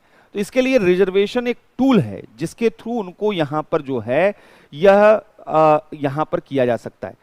तो विमेन रिजर्वेशन क्यों देना चाहिए और अगर विमेन रिजर्वेशन दिया जाएगा तो उसका लाभ क्या होगा, तो महिला आरक्षण का लाभ या उससे क्या यहां पर फायदा होगा, महिला आरक्षण का, विमेन रिजर्वेशन का लाभ क्या होगा, ये क्या यहां पर है। तो विमेन रिजर्वेशन से बहुत से लाभ होंगे। एक तो पहला कि संसद में जो है वह इनका रिप्रेजेंटेशन बढ़ेगा, संसद में विमेन्स रिप्रेजेंटेशन बढ़ेगा, और अगर विमेन्स रिप्रेजेंटेशन बढ़ेगा तो जेंडर सेंसिटिव पॉलिसीज फॉर्मुलेट करना आसान होगा, महिलाओं का प्रतिनिधित्व बढ़ेगा तो लैंगिक रूप में संवेदनशील नीतियों का निर्धारण संभव हो पाएगा। जेंडर सेंसिटिव जो पॉलिसीज हैं, लैंगिक रूप से संवेदनशील नीतियों का निर्धारण वह पॉसिबल हो पाएगा यहां पर। और महिलाओं के प्रति जो है वह यहां पर दिखाई देगा कि जो अभी भी देश में विमेन के अगेंस्ट बहुत से सेक्सुअल क्राइम होते हैं, लेकिन वो उतना बड़ा डिस्कोर्स हमारा पार्लियामेंट में नहीं दिखता है, उतनी आवाज नहीं दिखती है। अगर अधिक मेंबर्स होंगी महिलाएं तो ये सेंट्रल थीम, सेंट्रल डिस्कोर्स बन जाएगा पार्लियामेंट में अगर कहीं भी सेक्सुअल वायलेंस होगा। तो यहां पर यह देखा जाएगा कि विमेन के अगेंस्ट जो वायलेंस है, महिलाओं के प्रति जो है हिंसा, अपराध, वायलेंस है, क्राइम है या डिस्क्रिमिनेशन है, ये मामले जो ये मैटर्स होते हैं वह मामले संसदीय पार्लियामेंट्री डिबेट के, संसदीय बहस के सेंट्रल इशू बनते जाएंगे, पार्लियामेंट्री डिबेट के सेंट्रल इशू बनते जाएंगे, केंद्रीय बिंदु बन सकते हैं। तो इस वजह से विमेन रिप्रेजेंटेशन, रिजर्वेशन बहुत जरूरी है विमेन का। दूसरा, अगर पॉलिटिकल एरिया में रिप्रेजेंटेशन मिल गया तो इसका डेमोन्स्ट्रेटिव इफेक्ट पड़ेगा। अगर राजनीति में उनकी संख्या बढ़ेगी तो स्वाभाविक बात है कि सामाजिक क्षेत्र में भी उनकी स्थिति बदलेगी, आर्थिक क्षेत्र में, सांस्कृतिक क्षेत्र में भी उनकी स्थिति बदलेगी। यानी नेतृत्व जैसा बदलेगा वैसा हर क्षेत्र बदलाव करेगा। तो राजनीतिक क्षेत्र में प्रतिनिधित्व अगर उनको मिलता है रिजर्वेशन के थ्रू, पॉलिटिक्स में अगर जो है वह रिप्रेजेंटेशन यहां पर प्रतिनिधित्व का डेमोन्स्ट्रेटिव इफेक्ट यानी प्रदर्शनकारी प्रभाव दिखाई देगा। डेमोन्स्ट्रेटिव इफेक्ट कहां दिखाई देगा? सोशियो इकोनॉमिक एंड कल्चरल जो है वह एस्पेक्ट ऑफ सोसाइटी या लाइफ। तो सामाजिक, आर्थिक,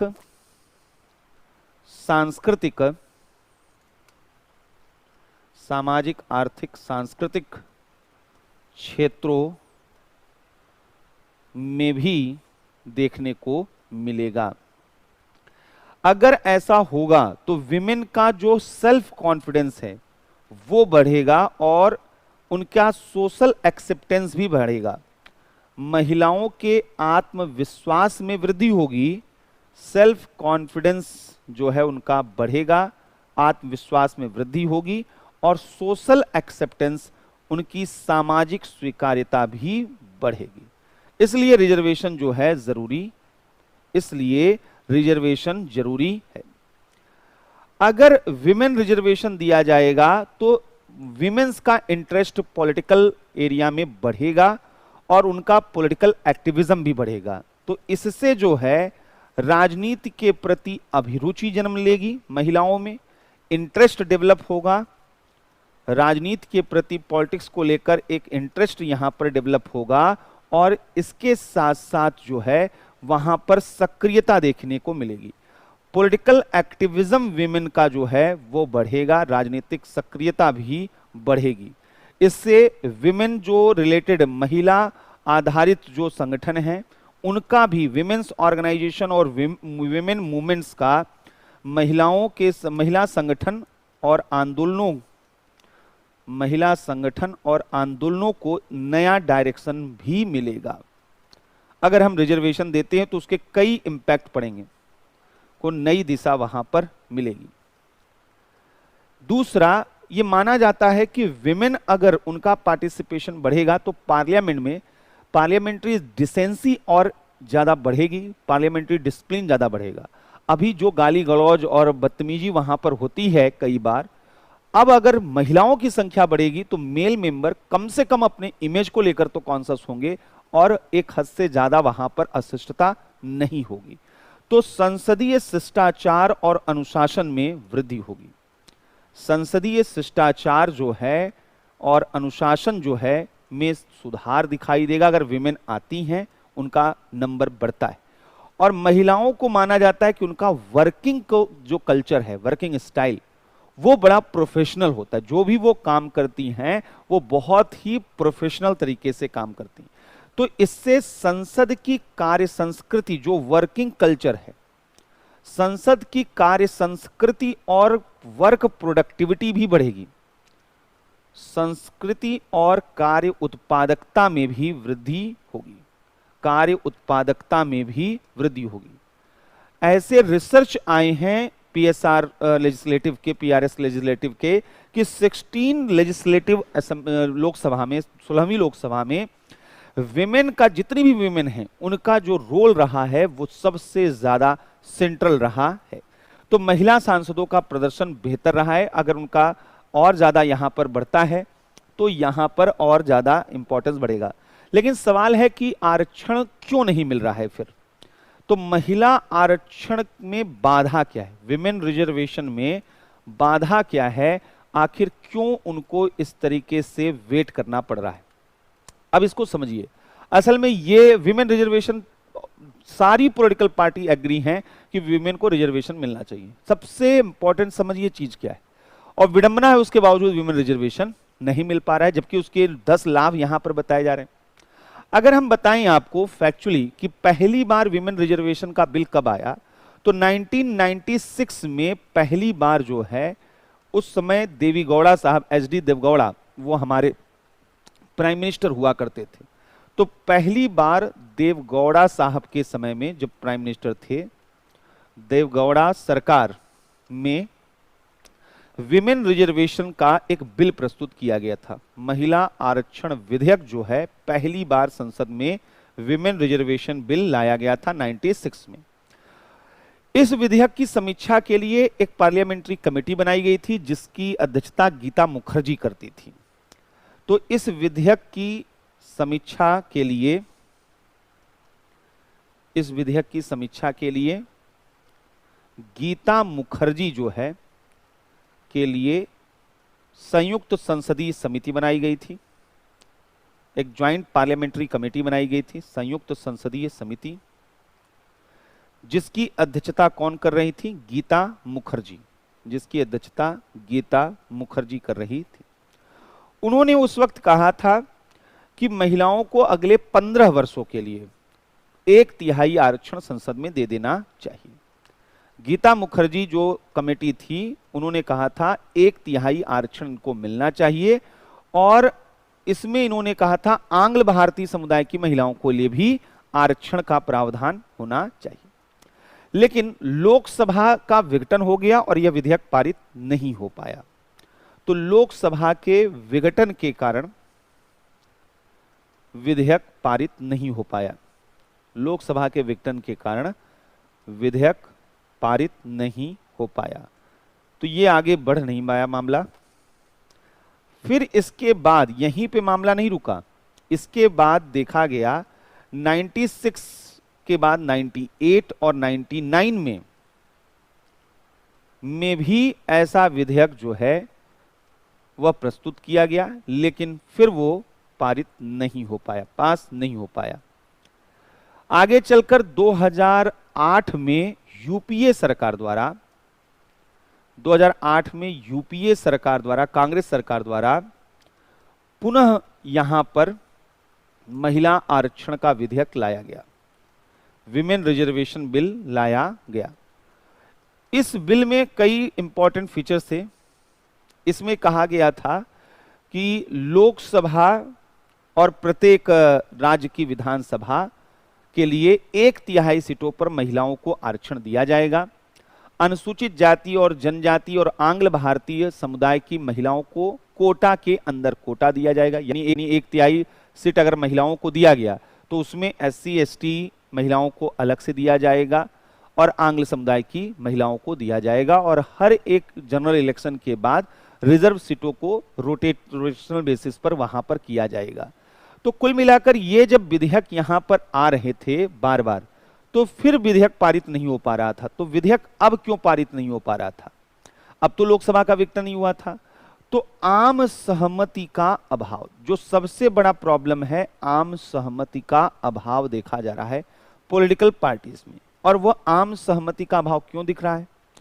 कि आम सहमति इसलिए कि यहां पर महिलाओं को आरक्षण जो है एज अ होल दिया जाए, यानी एक वर्ग के रूप में महिला आरक्षण हो, एक वर्ग के रूप में महिला आरक्षण हो, या फिर महिला आरक्षण हो, या फिर जो है यहां पर वह कोटा विद इन कोटा हो, यानी जातिगत आधार पर कोटा के अंदर कोटा महिलाओं को यहां पर दिया जाए। मतलब यहां पर क्या है? ये दो चीजें हैं। एक कहती है कि महिलाएं चाहे वो अपर कास्ट हो, ओबीसी हो, SC ST हो, सब यूनिवर्सली एक्सप्लॉइट हैं, महिला हैं तो एक्सप्लॉइट हैं, इसलिए इनको बांटो मत, ये एक है। और एक विचार कहता है कि नहीं, अनुसूचित जाति की महिलाओं की स्थिति अलग है, ओबीसी महिलाओं की स्थिति अलग है, अपर कास्ट की महिलाओं की स्थिति अलग है, और इसलिए अगर हम केवल और केवल महिला आरक्षण दे रहे हैं तो महिला आरक्षण का लाभ मुख्यतः उच्च जाति की महिलाओं को मिलेगा, और जो यहां पर अन्य जाति की महिलाएं हैं उनको इसका लाभ ज्यादा नहीं मिल पाएगा। तो इसलिए बहुत से दल वह विरोध कर रहे हैं कि वर्ग के रूप में महिला आरक्षण न देकर वह कोटा के अंदर कोटा यहां पर दिया जाए, और इस पर सहमति नहीं बन पाई है अभी तक फिलहाल, और इस वजह से यहां पर देखा जा रहा है कि अभी तक जो है ये नहीं आ पाया है। क्लियर है? तो ये था हमारा जो नेक्स्ट हमारा डिबेट था विमेन रिजर्वेशन को लेकर। अब एक और सवाल यहां से जो बनता है, 9th क्वेश्चन यहां पर 10th 10वां जो क्वेश्चन यहां पर बनता है वो बड़ा इंपॉर्टेंट सा है, अभी करंट में चल रहा है। सर्वोच्च न्यायालय के पूर्व न्यायाधीश जो हैं, सुप्रीम कोर्ट के CGI, जो CGI हैं रंजन गोगोई, आपने नाम सुना होगा, पूर्व मुख्य न्यायाधीश को राज्यसभा का सदस्य बनाया गया है। नामांकित सदस्य को राज्यसभा का सदस्य बनाया जाना, ये एक बड़ा मुद्दा चल रहा है। राज्यसभा का सदस्य बनाया जाना, ये कहां तक जो है वह उचित है, कहां तक उचित है? तो सवाल ये है कि क्या CGI को जो है वह राज्यसभा का सदस्य बनाया जाना चाहिए था, नॉमिनेटेड मेंबर। अब इसमें क्या प्रॉब्लम है, इसका विरोध क्यों हो रहा है, यह जो है यह क्यों विरोध हो रहा है? तो इसका विरोध क्यों किया जा रहा है, रंजन गोगोई साहब जो अभी हुए हैं, और क्यों यह नियुक्ति सही नहीं है, क्यों यह नियुक्ति उचित नहीं है, यह अपॉइंटमेंट क्यों जो है वह उचित नहीं है? तो इसका सबसे बड़ा वजह माना यह जा रहा है कि पहला प्रॉब्लम यह आ रहा है कि यह सेपरेशन ऑफ पावर का वायलेशन है, यह शक्ति पृथक्करण का उल्लंघन है। भाई, न्यायपालिका के सदस्य को विधायिका का सदस्य नहीं बनाया जाना चाहिए, पहला चीज यह शक्ति पृथक्करण का उल्लंघन है।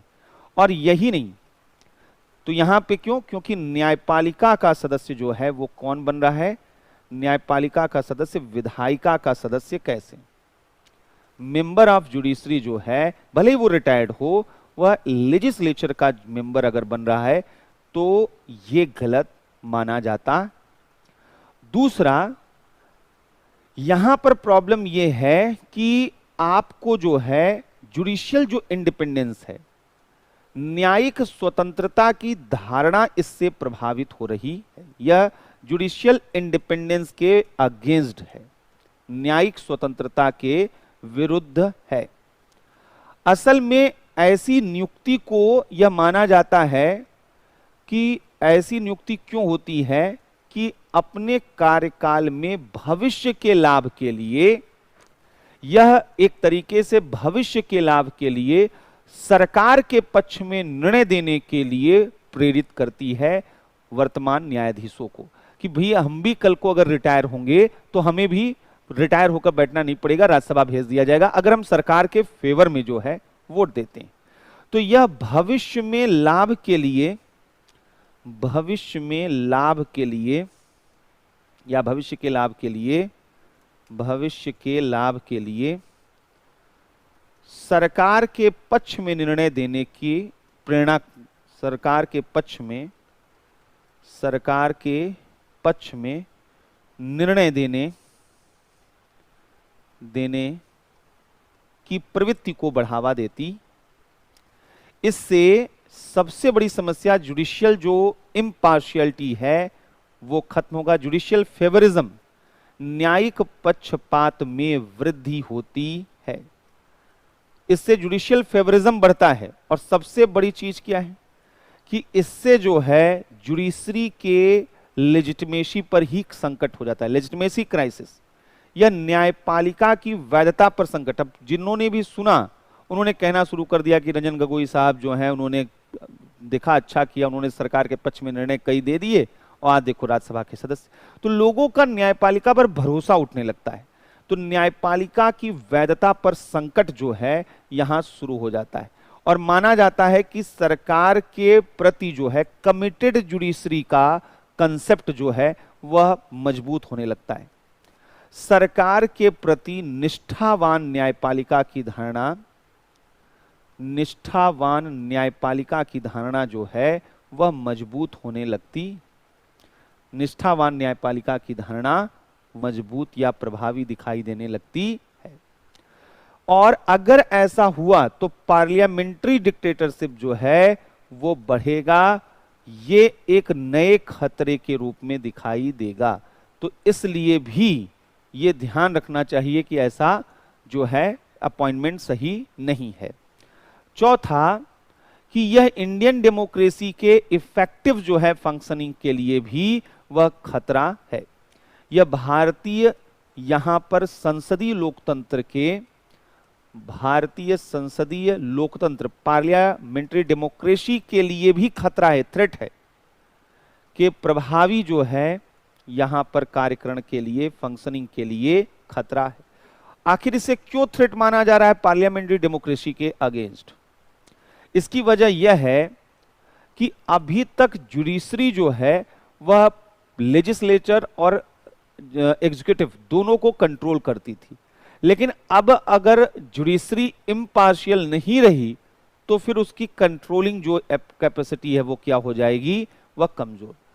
तो न्यायपालिका कार्यपालिका पर अब इफेक्टिवली कंट्रोल नहीं कर पाएगी, न्यायपालिका कार्यपालिका पर प्रभावी नियंत्रण नहीं कर पाएगी, प्रभावी नियंत्रण नहीं कर पाएगी। और अगर ऐसा होगा तो कस्टोडियन ऑफ कॉन्स्टिट्यूशन और प्रोटेक्टर ऑफ फंडामेंटल राइट का रोल वह जुडिशरी नहीं कर पाएगी। संविधान के संरक्षक तथा संविधान के कस्टोडियन और मूल अधिकारों के संरक्षक के रूप में, मूल अधिकारों के संरक्षक के रूप में उसकी भूमिका पर प्रश्न खड़े होंगे। मूल अधिकारों के संरक्षक के रूप में उसकी भूमिका पर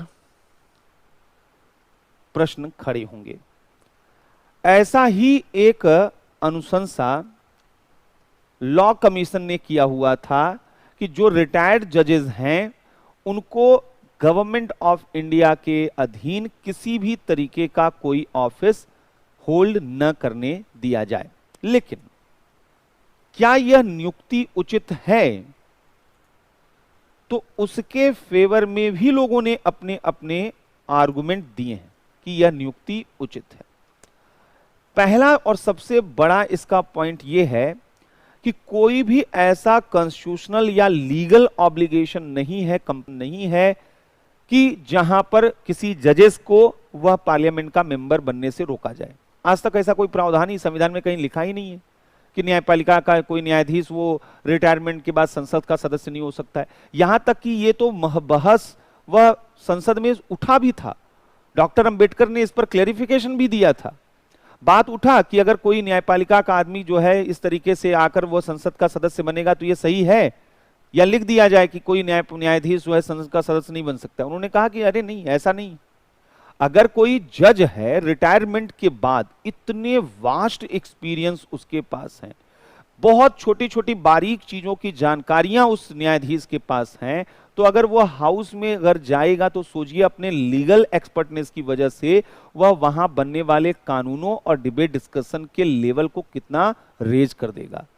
इसलिए ऐसा कोई बाउंडेशन संविधान ही नहीं लगाता है। तो पहली चीज है, ऐसा कोई भी संवैधानिक, कॉन्स्टिट्यूशनल या लीगल, संवैधानिक या वैधानिक प्रावधान नहीं है जो न्यायपालिका को, न्यायाधीश को, जो न्यायाधीशों को संसद का सदस्य बनने से प्रतिबंधित करे, प्रतिबंधित करे। तो एक तो यहां पर जो है ऐसा कुछ भी नहीं है, और यहां तक कि कोई कूलिंग पीरियड का भी उल्लेख नहीं है, न ही किसी कूलिंग पीरियड का मतलब क्या है? रिटायरमेंट के बाद अमूमन नियम बना दिया जाता है कि 2 साल तक आप कोई पद धारण नहीं करेंगे, 4 साल तक कोई पद धारण नहीं करेंगे। ऐसा भी कोई कूलिंग पीरियड जो है इनके लिए नहीं है। ये तुरंत के तुरंत रिटायरमेंट के बाद कोई भी पद ले सकते हैं। तो न ही कोई किसी कूलिंग पीरियड का उल्लेख मेंशन किया गया। तो एक तो यहां पर यह है। दूसरा, राज्यसभा हमने जैसा पहले बताया था कि यह हाउस ऑफ मेरिट है, यह प्रतिष्ठित, प्रतिभावान, अनुभवी लोगों का सदन है। इमिनेंट जो सोसाइटी के लोग हैं, टैलेंटेड लोग हैं और अनुभव संपन्न लोगों का अनुभव संपन्न जो है लोगों का सदन है। तो यहां पर जो है अनुभव संपन्न व्यक्तियों का सदन है, और न्यायाधीश जो है वह यहां पर जो है इसके लिए फिट है। सेवानिवृत्त जो न्यायाधीश हैं, रिटायर्ड जज, न्यायाधीशों के व्यापक अनुभव का लाभ, व्यापक अनुभवों का लाभ सदन को मिल सकता, सदन को मिल सकता। दूसरा, ऐसा नहीं है कि ऐसी नियुक्ति पहली बार हुई है, पहले भी जो है ऐसे अपॉइंटमेंट्स हुए हैं, पूर्व में भी ऐसी नियुक्तियां हुई हैं। जैसे मोहम्मद हिदायतुल्लाह साहब हमारे रिटायर्ड जज थे, सीजीआई थे, और उन्हें प्रेसिडेंट बनाया गया था। तो ऐसा नहीं है कि पहली बार ऐसा हो रहा है। मोहम्मद हिदायतुल्लाह जो हैं वो राष्ट्रपति बनाए गए थे, उपराष्ट्रपति भी बनाए गए थे। सदानंद हेगड़े, सदानंद हेगड़े, इनको ये भी सुप्रीम कोर्ट के जज थे, इनको राज्यसभा का सदस्य बनाया गया था। इसी तरीके से जस्टिस रंगनाथ मिश्रा हमारे सीजीआई हुआ करते थे, इनको भी रिटायरमेंट के बाद बनाया गया था राज्यसभा का सदस्य। तो ऐसा नहीं है कि ये पहली बार ऐसा अपॉइंटमेंट हुआ है और ये सारी चीजें हैं। तो कुल मिलाकर ये है कि निष्कर्ष में केवल इतना बोला जा सकता है कि हमको जो है ये ठीक है कि इनके ऊपर रोक न लगाई जाए, मेंबर बन सकते हैं, संविधान इनको अलाउ करता है, संविधान सभा ने कोई रोक नहीं लगाई है तो हम क्यों लगाएं, लेकिन कूलिंग पीरियड होना चाहिए। रिटायर्ड जज तुरंत का तुरंत कोई ऑफिस होल्ड न करें। सेवानिवृत्त न्यायाधीशों के लिए एक कूलिंग पीरियड का तो बंदोबस्त होना चाहिए, कूलिंग पीरियड होना ही होना चाहिए। तो ये यहां पर जो है होना चाहिए कूलिंग पीरियड। एक और यहां पर बोला जा रहा है, जब हम किसी एक जज को ये ऑफर करते हैं कि हम आप आज हमारे लिए निर्णय दे दीजिए, कल हम आपको राज्यसभा का मेंबर बना देंगे, तो जज वह गवर्नमेंट के फेवर में निर्णय दे सकते हैं अगर उनको फ्यूचर का लालच है। अगर हम सभी जजेस जो भी रिटायर्ड सीजीआई हैं उनके लिए नियम बना दे, कोई भी रिटायर्ड जज जो है वह नॉमिनेट हो सकता है यहां पर नेचुरली वो मतलब राज्यसभा का मेंबर बनेगा। तो अगर हम सभी को यहां पर बना दें तो ऐसे में क्या होगा, सेलेक्टिव लूप में किसी एक दो जज को इन्फ्लुएंस करने के बजाय हम सभी जो जजेस हैं उनको एक समय सीमा में इनकॉर्पोरेट कर सकते हैं और ऐसा कुछ उनके ऊपर नहीं। तो चयनित न हो बल्कि सभी जजेस की, सभी न्यायाधीशों की,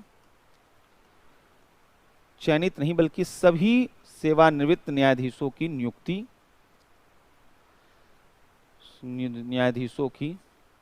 नियुक्ति हो जाए, सब लोग वहां पर स्वाभाविक नियुक्ति हो जाए, तो ये एक बेहतर तरीका यहां पर रहेगा। ठीक है, तो ये तो था हमारा जो है रिटायर्ड जज को लेकर। अब आइए अंतिम प्रश्न देखते हैं कि 11th क्वेश्चन कि पार्लियामेंट्री जो फंक्शन है अगर ओवरऑल उसका असेसमेंट करना हो तो क्वेश्चन है संसदीय व्यवस्था के कार्यकरण का मूल्यांकन, इवैल्यूएशन हमारे पार्लियामेंट्री सिस्टम का, संसदीय व्यवस्था के कार्यकरण का मूल्यांकन हमें करना है कि ओवरऑल कैसा जो है पार्लियामेंट्री सिस्टम हमारा वह काम करता रहा है। तो हम पहले इसके अचीवमेंट्स देखेंगे और फिर यहां हम इसके चैलेंजेस, वीकनेस, लिमिटेशंस इनको देखेंगे। तो इंडिया के पार्लियामेंट्री सिस्टम के अचीवमेंट्स क्या रहे, संसदीय प्रणाली की उपलब्धियां क्या रहीं। अगर हम देखें तो हमारा जो डेमोक्रेसी 1950 में कॉन्स्टिट्यूशन जब कमेंसमेंट हुआ उसके बाद से हम अगर देखें 70 सालों में हम बड़े स्तर पर बदलाव दे सकते हैं। 70 साल पहले जो छुआछूत था, जो विमेन के साथ जो है एक्सप्लॉइटेशन था या उनको जिस तरीके से सप्रेस किया जाता था, क्या आपको लगता है कि आज 2021 में सेम एग्जैक्ट वही चीजें? नेचर जो है वहां पर काफी हद तक बदल चुका है प्रॉब्लम तो सबके साथ है लेकिन प्रॉब्लम उस नेचर का नहीं रहा। यानी जो सोशियो इकोनॉमिक ट्रांसफॉर्मेशन है वो हम देख सकते हैं। सामाजिक आर्थिक रूपांतरण जो है वह पार्लियामेंट ने हमारे किया है। अगर संसद के हम उपलब्धियों की बात करें तो संसद ने सामाजिक आर्थिक रूपांतरण के लिए बहुत काम किया। आप सोचिए, यह हमारा पार्लियामेंट ही है जिसने लैंड रिफॉर्म लॉ लाए, न जाने कितने भूमि सुधार कानून लाए, इसने ही जमींदारी एबॉलिशन एक्ट लाया, जमींदारी उन्मूलन कानून लाया। ये हमारा संसद है जिसने महिलाओं, बच्चों, अनुसूचित जातियों, जनजातियों के संरक्षण के लिए तमाम कानून लाए। इनसे रिलेटेड न जाने कितने कानून महिलाओं, बच्चों, अनुसूचित जातियों व जनजातियों से संबंधित, जातियों व जनजातियों के संरक्षण से संबंधित कानून जो हैं यहां पर के संरक्षण व कल्याण से संबंधित कितने कानून बनाए गए, तो उनका आप यहां पर जो है उल्लेख कर सकते हैं। तो आप सोचिए कि जितने भी लॉ वगैरह बनाए गए हैं उनमें इनसे रिलेटेड कितने बनाए गए हैं और वहां से कैसे कैसे चेंजेस लाए गए। दूसरा, संसदीय जो पार्लियामेंट्री लॉ है ना, राइट जो हमें दिए गए थे हमारे कॉन्स्टिट्यूशन में, उस राइट को और एक्सपेंड किया है पार्लियामेंट्री लॉ ने। आज मनरेगा राइट टू वर्क के रूप में लोगों को मिला हुआ है। राइट टू इंफॉर्मेशन ये हमारा पार्लियामेंट के लॉ के थ्रू बना हुआ है। राइट टू एजुकेशन ये भी पार्लियामेंट्री लॉ के थ्रू हमें मिला हुआ। तो संसदीय कानूनों के द्वारा अधिकारों के दायरे को विस्तृत किया गया है, एक्सपेंड किया गया है राइट का कंसेप्ट। अधिकारों के दायरे को व्यापक बनाया गया। जैसे right to education, right to information, सूचना का अधिकार, काम का अधिकार, मनरेगा, ये सब कानून हैं और इनके तहत यहां पर किया गया है। तीसरा और बड़ा इंपॉर्टेंट रोल जो पार्लियामेंट का रहा, लंबे समय से हमारे यहां पर एग्जीक्यूटिव को अकाउंटेबल बनाया गया। क्या हमने कभी सुना कि पाकि भारत में आई कि तख्ता पलट करके सेना यहां पर सत्ता हासिल कर ली हो? क्या हमने चीन जैसी निरंकुशता को यहां पर सुना कि यहां पर जो है, आप सोचिए कि चाइना ने जब वन चाइल्ड पॉलिसी स्टार्ट की अपने यहां, तो क्या उसका कोई विरोध करने वाला हो सकता था? अगर विरोध किया भी, जिन लोगों ने किया भी, उनका हश्र क्या हुआ? लेकिन हम अपने यहां कोई भी कानून बनाते हैं, कोई भी मुद्दा लाते हैं, तो तमाम तरीके के डिबेट होते हैं और इन डिबेट में कई बार सरकार का सप्रेसिव चेहरा भी दिखाई देता है। बावजूद इसके क्या वही सप्रेशन जो चाइना का है, क्या वो इंडिया में आपको देखने को मिलता है? क्या वही मॉडल गवर्नेंस का जो चाइना में है, लोगों की आवाज को जैसे दबाई जाती है, क्या आपको लगता है कि इंडिया में वो आवाज उसी रूप में दबाई जाती है? क्या यहां पर सरकारें उतनी निरंकुश हैं? क्या सरकारें इतनी गैर जवाब दे रही हैं? कोई भी सरकार रही तो ऐसा जवाब आपको नहीं मिलेगा। क्यों? क्योंकि हमारा पार्लियामेंट्री सिस्टम ही ऐसा है जिसने कार्यपालिका को जवाबदेह हमेशा से बनाया। कार्यपालिका को जवाबदेह बनाने का प्रयास, अकाउंटेबल बनाने का प्रयास किया और उसके जो निरंकुश प्रवृत्तियां थीं उन पर रोक लगाने का काम किया। निरंकुश प्रवृत्तियों को पर रोक लगाने का प्रयास यहां पर किया। यह हमेशा से पार्लियामेंट करता रहा, खासकर जब कॉन्स्टिट्यूशनल क्राइसिस, पॉलिटिकल क्राइसिस रही हैं, विशेषकर जब संवैधानिक और राजनीतिक संकट आए हैं। हमारे यहां बहुत बार ऐसा हुआ है, संवैधानिक और राजनीतिक संकट आए तब भी पार्लियामेंट जो है हमारा काम करता रहा। जैसे इमरजेंसी आई जब इंदिरा जी के समय में, तब भी वहां पर ऐसा नहीं हुआ कि हमारा जो है यह बिल्कुल असफल हो चुका हो।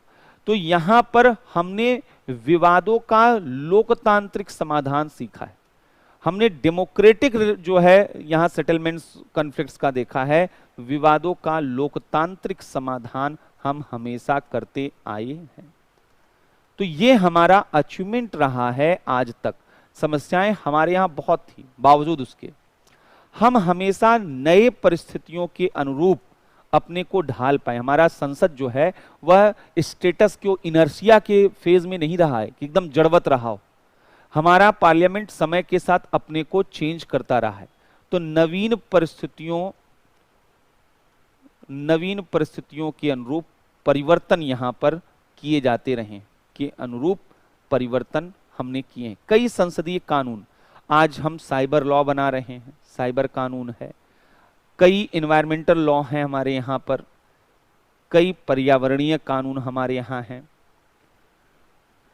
पर्यावरणीय कानून जो हैं यहाँ पर देखने को मिलते हैं। तो कई तरीके के लॉ जो हैं यहाँ पर वह देखने को मिल रहे हैं। अंतर्राष्ट्रीय जो है मुद्दों को लेकर कानून हैं ये सब, और इनके साथ साथ पार्लियामेंट्री जो हमारा प्रोसीडिंग रहा है, संसदीय कार्यवाहियों ने देश में राजनीतिक शिक्षा को प्रसारित किया है, राजनीतिक शिक्षा का प्रसार किया है। राजनीतिक रूप से हमने अपनी सोसाइटी को बहुत अवेयर किया है। आज लोग जागरूक हैं। अधिकारों की मांग आज अगर जो है जनता कर रही है तो उसका एक बहुत बड़ा कारण है कि they are politically educated, politically aware, और ये इस वजह से क्योंकि हमारी पार्लियामेंट्री सिस्टम ने उनको ये सिखाया। हमारे पार्लियामेंट ने रिप्रेजेंटेटिव डेमोक्रेसी को, इंक्लूसिव डेमोक्रेसी को मजबूत किया है। आज हर एक क्षेत्र प्रांत के लोग आपको पार्लियामेंट में दिखेंगे। प्रतिनिधि जो है, प्रतिनिधि मूलक लोकतंत्र, रिप्रेजेंटेटिव डेमोक्रेसी, इसको यहाँ पे मजबूत किया है। अलग अलग सोशियो इकोनॉमिक बैकग्राउंड के लोग वहां पर जो है आपको दिखाई देंगे पार्लियामेंट में, हाउस में। तो इससे जो पॉलिटिकल इंटीग्रेशन ऑफ नेशन है, राष्ट्र के एकीकरण में इसने प्रभावी भूमिका निभाई है। हमारे पार्लियामेंट ने राष्ट्र के, नेशन के पॉलिटिकल इंटीग्रेशन में इंपॉर्टेंट क्रूशियल रोल निभाया है। तो इस वजह से हम इसके अचीवमेंट्स को अवॉइड नहीं कर सकते हैं। हमारे पार्लियामेंट ने बहुत ही क्रिटिकल रोल प्ले किया है अपनी कंट्री को यूनाइट करने में। अगर हम दूसरी तरफ पार्लियामेंट्री सिस्टम में आ रहे डेविएशन की बात करें, उसके चैलेंजेस की बात करें, तो वहां पर दूसरी चीज हमें दिखाई देती है। संसदीय व्यवस्था का, इसको बोलते हैं विपथ गमन, डाइवर्जन। संसदीय व्यवस्था का विपथ गमन, कई बार यहां से क्वेश्चन बनते हैं। यानी जो चुनौतियां इसके सामने हैं, हमारे पार्लियामेंट्री सिस्टम के सामने, हम उनको भी एक बार देखते हैं। पहला जो सबसे बड़ा प्रॉब्लम है कि पार्लियामेंट्री प्रोसीडिंग्स जो है, पार्लियामेंट की फंक्शनिंग जो है वो प्रॉपरली नहीं हो पा रही है। तो संसदीय कार्यवाहियों में बाधा देखने को मिल रही है। संसदीय कार्यवाहियों में बाधा क्या देखी जा रही है? आप देखिए तो हाउस में जो है वहां पर यह देखा जा रहा है डिस्ट्रप्शन। वहां पर जो है संसद में वह बाधा जो है वो बहुत ज्यादा डिस्ट्रप्शन आ रहा है। संसदीय गतिविधियों में बाधा वहां पर दिखाई दे रहा है। जैसे वहां पर शोरगुल दिखाई देता है, निष्कासन वहां पर जो है स्थगन कर दिया जाता है, सदन का स्थगन, अर्जन कर दिया जाता है हाउस को, या वहां पर विपक्ष द्वारा बहिष्कार कर दिया जाता है कि बाइकॉट, तो बातचीत ही नहीं करना है, विपक्ष द्वारा बहिष्कार कर दिया जाता है। कई बार ये देखा जा रहा है कि वहां पर जो है पार्लियामेंट्री जो प्रोसीडिंग्स हैं वो नियमों के तहत नहीं हो पा रही हैं। जैसे क्वेश्चन आवर को अभी सस्पेंड कर दिया गया, प्रश्नकाल को निलंबित करना, तो संसदीय नियमों का पालन ही कहां हो रहा है? प्रश्नकाल को निलंबित कर देना, बिल्स जो हैं उनको कमिटीज के पास न भेजना, विधेयकों को समिति के पास न भेजना। ये यहां पर ये बहुत बेसिक प्रॉब्लम है हमारे पार्लियामेंट्री सिस्टम। यानी एक तरफ जो है यहां पर ये दिखाई दे रहा है, एक तरफ संसदीय कार्यवाहियों में बाधा विपक्ष द्वारा, और दूसरा रूलिंग पार्टी द्वारा जो है संसदीय नियमों का वह मनमाना पालन, संसदीय नियमों का सही, पार्लियामेंट्री रूल का सही पालन न होना, कि यहां अपने मन से यहां पर जो है कई प्रस्तावों को स्पीकर, चेयरमैन एक्सेप्ट ही नहीं करते हैं, रिजेक्ट कर देते हैं। तो एक तो बड़ा प्रॉब्लम यहां पार्लियामेंट्री प्रोसीडिंग्स है। दूसरा, संसदीय जो कार्य दिवस है उनमें कमी आई है। संसदीय कार्य दिवस या संसद के सदस्यों, मेंबर्स में रिलेक्टेंसी जो देखी जा रही है, संसद के सदस्यों की अनिच्छा, संसद के सदस्यों की निष्क्रियता, ये पैसिव होते जा रहे हैं, रिलेक्टेंट होते जा रहे हैं। मतलब इनको इसीलिए भेजा गया है, लेकिन क्या यहां पर आज आप हाउस में जाइए, एब्सेंट लोगों की संख्या ज्यादा दिखेगी, आते ही नहीं है संसद में, घूमते टहलते रहते हैं। 60 दिन में एक दिन आना होता है, एक दिन आके चेहरा दिखा के वहां पर रजिस्टर में साइन करके चले गए। तो समस्या क्या है कि जब सदन में लोग ही नहीं रहेंगे तो बेहतर डिबेट डिस्कशन क्यों कैसे हो पाएगा? तो सदस्यों की सदन में बढ़ती अनुपस्थिति, सदस्यों की सदन में बढ़ती अनुपस्थिति बड़ी समस्या है।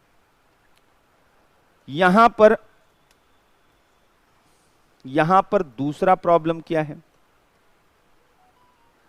प्रश्न पूछने का जो है वो यहां पर पूछने की प्रवृत्ति में कमी आई है।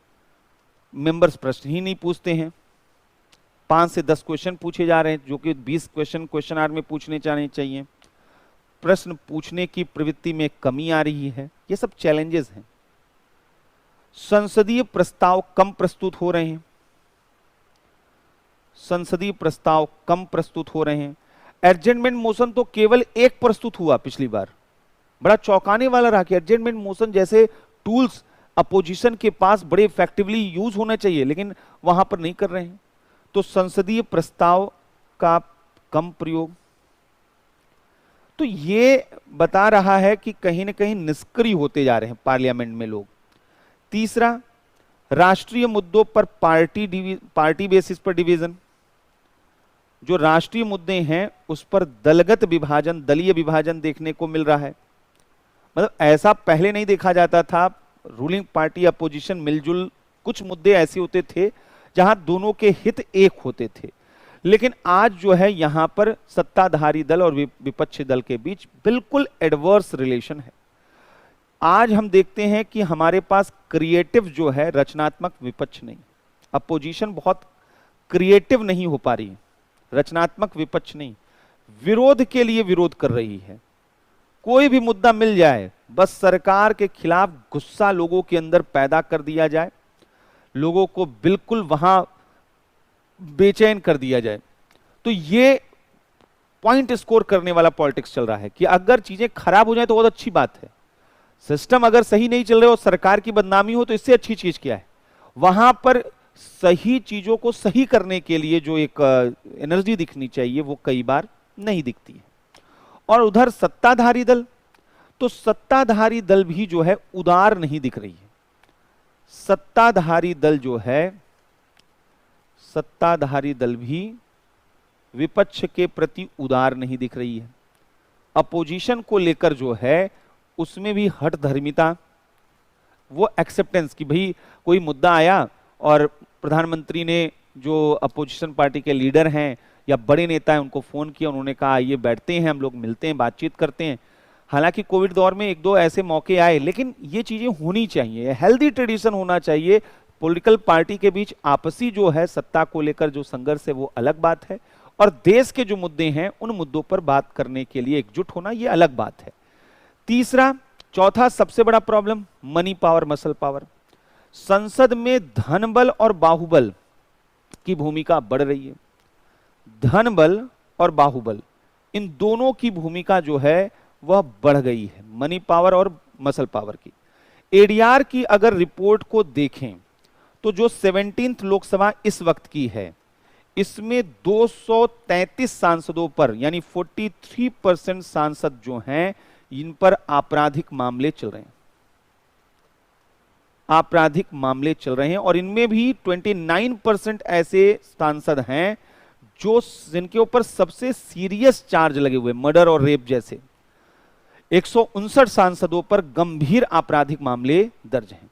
दूसरा, एडीआर की रिपोर्ट एक और कह रही है, उसका कहना है कि इस बार 17th लोकसभा में 88% सांसद करोड़पति हैं।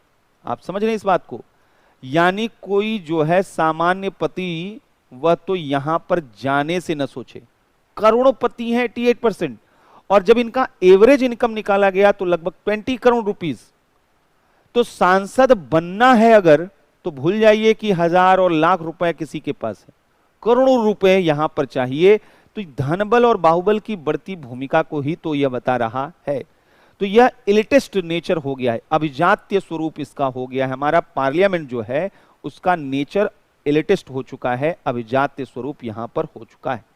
इससे जो क्लीन नीट छवि के लोग हैं उनका जो है इस संसद में आने की प्रवृत्ति क्या हुई है, घटी है। और इसके साथ साथ जो सबसे ज्यादा प्रॉब्लमेटिक है वह है संसदीय जो गरिमा और शिष्टाचार है, उसमें जो गिरावट आ रही है वो तो पूरे विश्व में भारतीय संसद को जो है शर्मसार करती है। ये गिरावट कैसे है, यहां पर अमर्यादित अनपार्लियामेंट्री जो लैंग्वेजेस इस्तेमाल किए जाते हैं, अब्यूजेस वर्ड यूज किए जाते हैं, अमर्यादित भाषा यहां पर जो है किए जाते हैं। अभी देखा होगा आपने कि राज्यसभा के डिप्टी स्पीकर का जो माइक था उसको तोड़ दिया गया और उस पर चढ़ के वहां पर, अब ये कोई अपोजिशन का तरीका है तो ये कोई तरीका यहां पर नहीं माना जाएगा। सरकार गलत कर रही है तो आपके पास तमाम लोकतांत्रिक माध्यम है और आज तक जब तक ये सरकार नहीं थी, इसके पहले जो सरकार थी उसका भी विरोध करने के लिए विपक्ष जो है जो पद्धति अपनाता था। कभी भी विपक्ष कोई भी आएगा, आज नहीं कल, वह विपक्ष अगर इस बात को भूल जाएगा कि हमें जो है लोकतंत्र को साथ में लेकर चलना है, सरकार की आलोचना, सरकार का विरोध स्वाभाविक, तब तो फिर अगर न करें तब तो फिर आपकी भूमिका क्या है। लेकिन आपकी दोहरी जिम्मेदारी है सरकार का विरोध करते हुए लोगों में लोकतंत्र और संविधान की आस्था बनाए रखना। आपके कामों से ऐसा न हो कि लोगों का भरोसा लोकतंत्र और संविधान से खत्म हो जाए, क्योंकि सत्ता में आपको भी कल आना है। आज जिसकी सत्ता है वह परमानेंट सत्ता नहीं है, वह बदलेगी, कभी न कभी ऐसा समय आता है और फिर हो सकता है उसकी सत्ता आएगी, या जिस भी प्रकार से सत्ता का फेरबदल होगा। तो सरकारों में तो आपको भी आना है, और अगर आप एक ऐसे नजीर को प्रस्तुत करते हैं जो विरोध की राजनीति पर टिका होगा, तो फिर गवर्नेंस कर पाना मुश्किल हो जाएगा। तो हिंसक घटनाएं हमारे जो हैं वह हाउस में देखने को मिल रही हैं, ये भी बहुत शोरगुल वहां पर इतना हो रहा है, तो ये सब प्रॉब्लम वहां पर दिखाई दे रही। राजनीति का अपराधीकरण ऊपर ही हमने देख लिया, ये जो यहां पर हमने ये बोला, ये क्या है, राजनीति का अपराधीकरण तो है। राजनीति का अपराधीकरण 43% आपराधिक पृष्ठभूमि के लोग, तो ये सब समझने वाली चीज है कि ये जो है पार्लियामेंट के सामने हमारे सबसे बड़े जो चैलेंज यहां पर हैं। नेक्स्ट जो चैलेंज है, राजनीतिक जो दल हैं बड़ी बड़ी लोकतांत्रिक बातें कहते हैं, लेकिन समस्या है कि उनमें इंटरनल डेमोक्रेसी नहीं दिखाई देता है। एक दो हाई कमान के जो लोग होते हैं वही वहां पर जो है सारे निर्णय लेते हैं। माना जाता है, अगर हम ब्रिटिशर जो हैं वहां पर उनका, या अमेरिकन डेमोक्रेसी को देखें, वहां की जो पॉलिटिकल पार्टीज है वहां कार्यकर्ताओं की पूछ होती है, वहां पर लीडर चुना जाता है, चुनाव होते हैं पार्टी के अंदर, अध्यक्ष कौन होगा उसके लिए चुनाव होगा, सदस्य कौन होगा चुनाव उसके लिए होगा, कई वहां पर अलग अलग तरीके की चीजें। हमारे यहां पर वह वंशानुगत राजनीति अभी भी चल रही है, अभी भी जो है यहां पर कुछ लोगों के पास पावर रहता है, चाहे वह कोई भी पार्टी वहां पर हो। तो इंटरनल डेमोक्रेसी जो है वो देखने को नहीं मिलती है।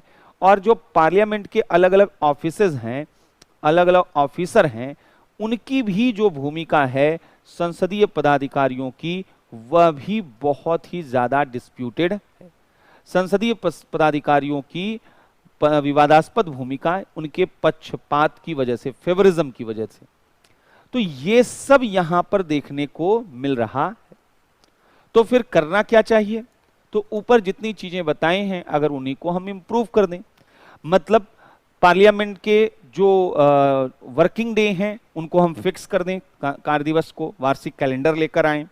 स्पीकर की भूमिका को हम क्या करें, पार्टी पॉलिटिक्स से बाहर करने की कोशिश करें, नियम बनाएं कि वो जो है अपनी पॉलिटिकल पार्टी से रिजाइन वहां पर करेंगे।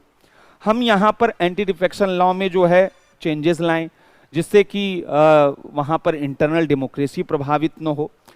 क्रिमिनल जो लोग हैं उनको लेकर, पॉलिटिक्स में जो क्रिमिनलाइजेशन बढ़ रहा है उसको रोकने के लिए लॉ लेकर आए।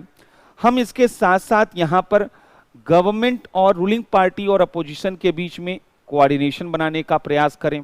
हम कोशिश करें कि यहाँ पर जो अकाउंटेबिलिटी है वो ज़्यादा से ज़्यादा बेहतर इंश्योर हो सके। जो पार्लियामेंट का डिसिप्लिन है उसको कैसे मेंटेन किया जाए। तो हमें इन सभी स्तरों पर जो हम समस्याएं देख रहे हैं, इन्हीं समस्याओं के स्तर पर सुधार करने की ज़रूरत है। तो कल से हम लोगों का स्टार्ट होगा स्टेट गवर्नमेंट। स्टेट गवर्नमेंट में लेजिस्लेचर, एग्जीक्यूटिव, प्रीलिम्स के पॉइंट ऑफ व्यू से जरूरी है, मेंस के पॉइंट ऑफ व्यू से केवल एक क्वेश्चन बनता है और वो है रोल ऑफ गवर्नर। तो ये कल हम इन सब चीज़ों को देख लेंगे, और अगर कंप्लीट हो जाता है समय पर तो जुडिशरी की तरफ भी कल हम लोग बढ़ेंगे। Thank you.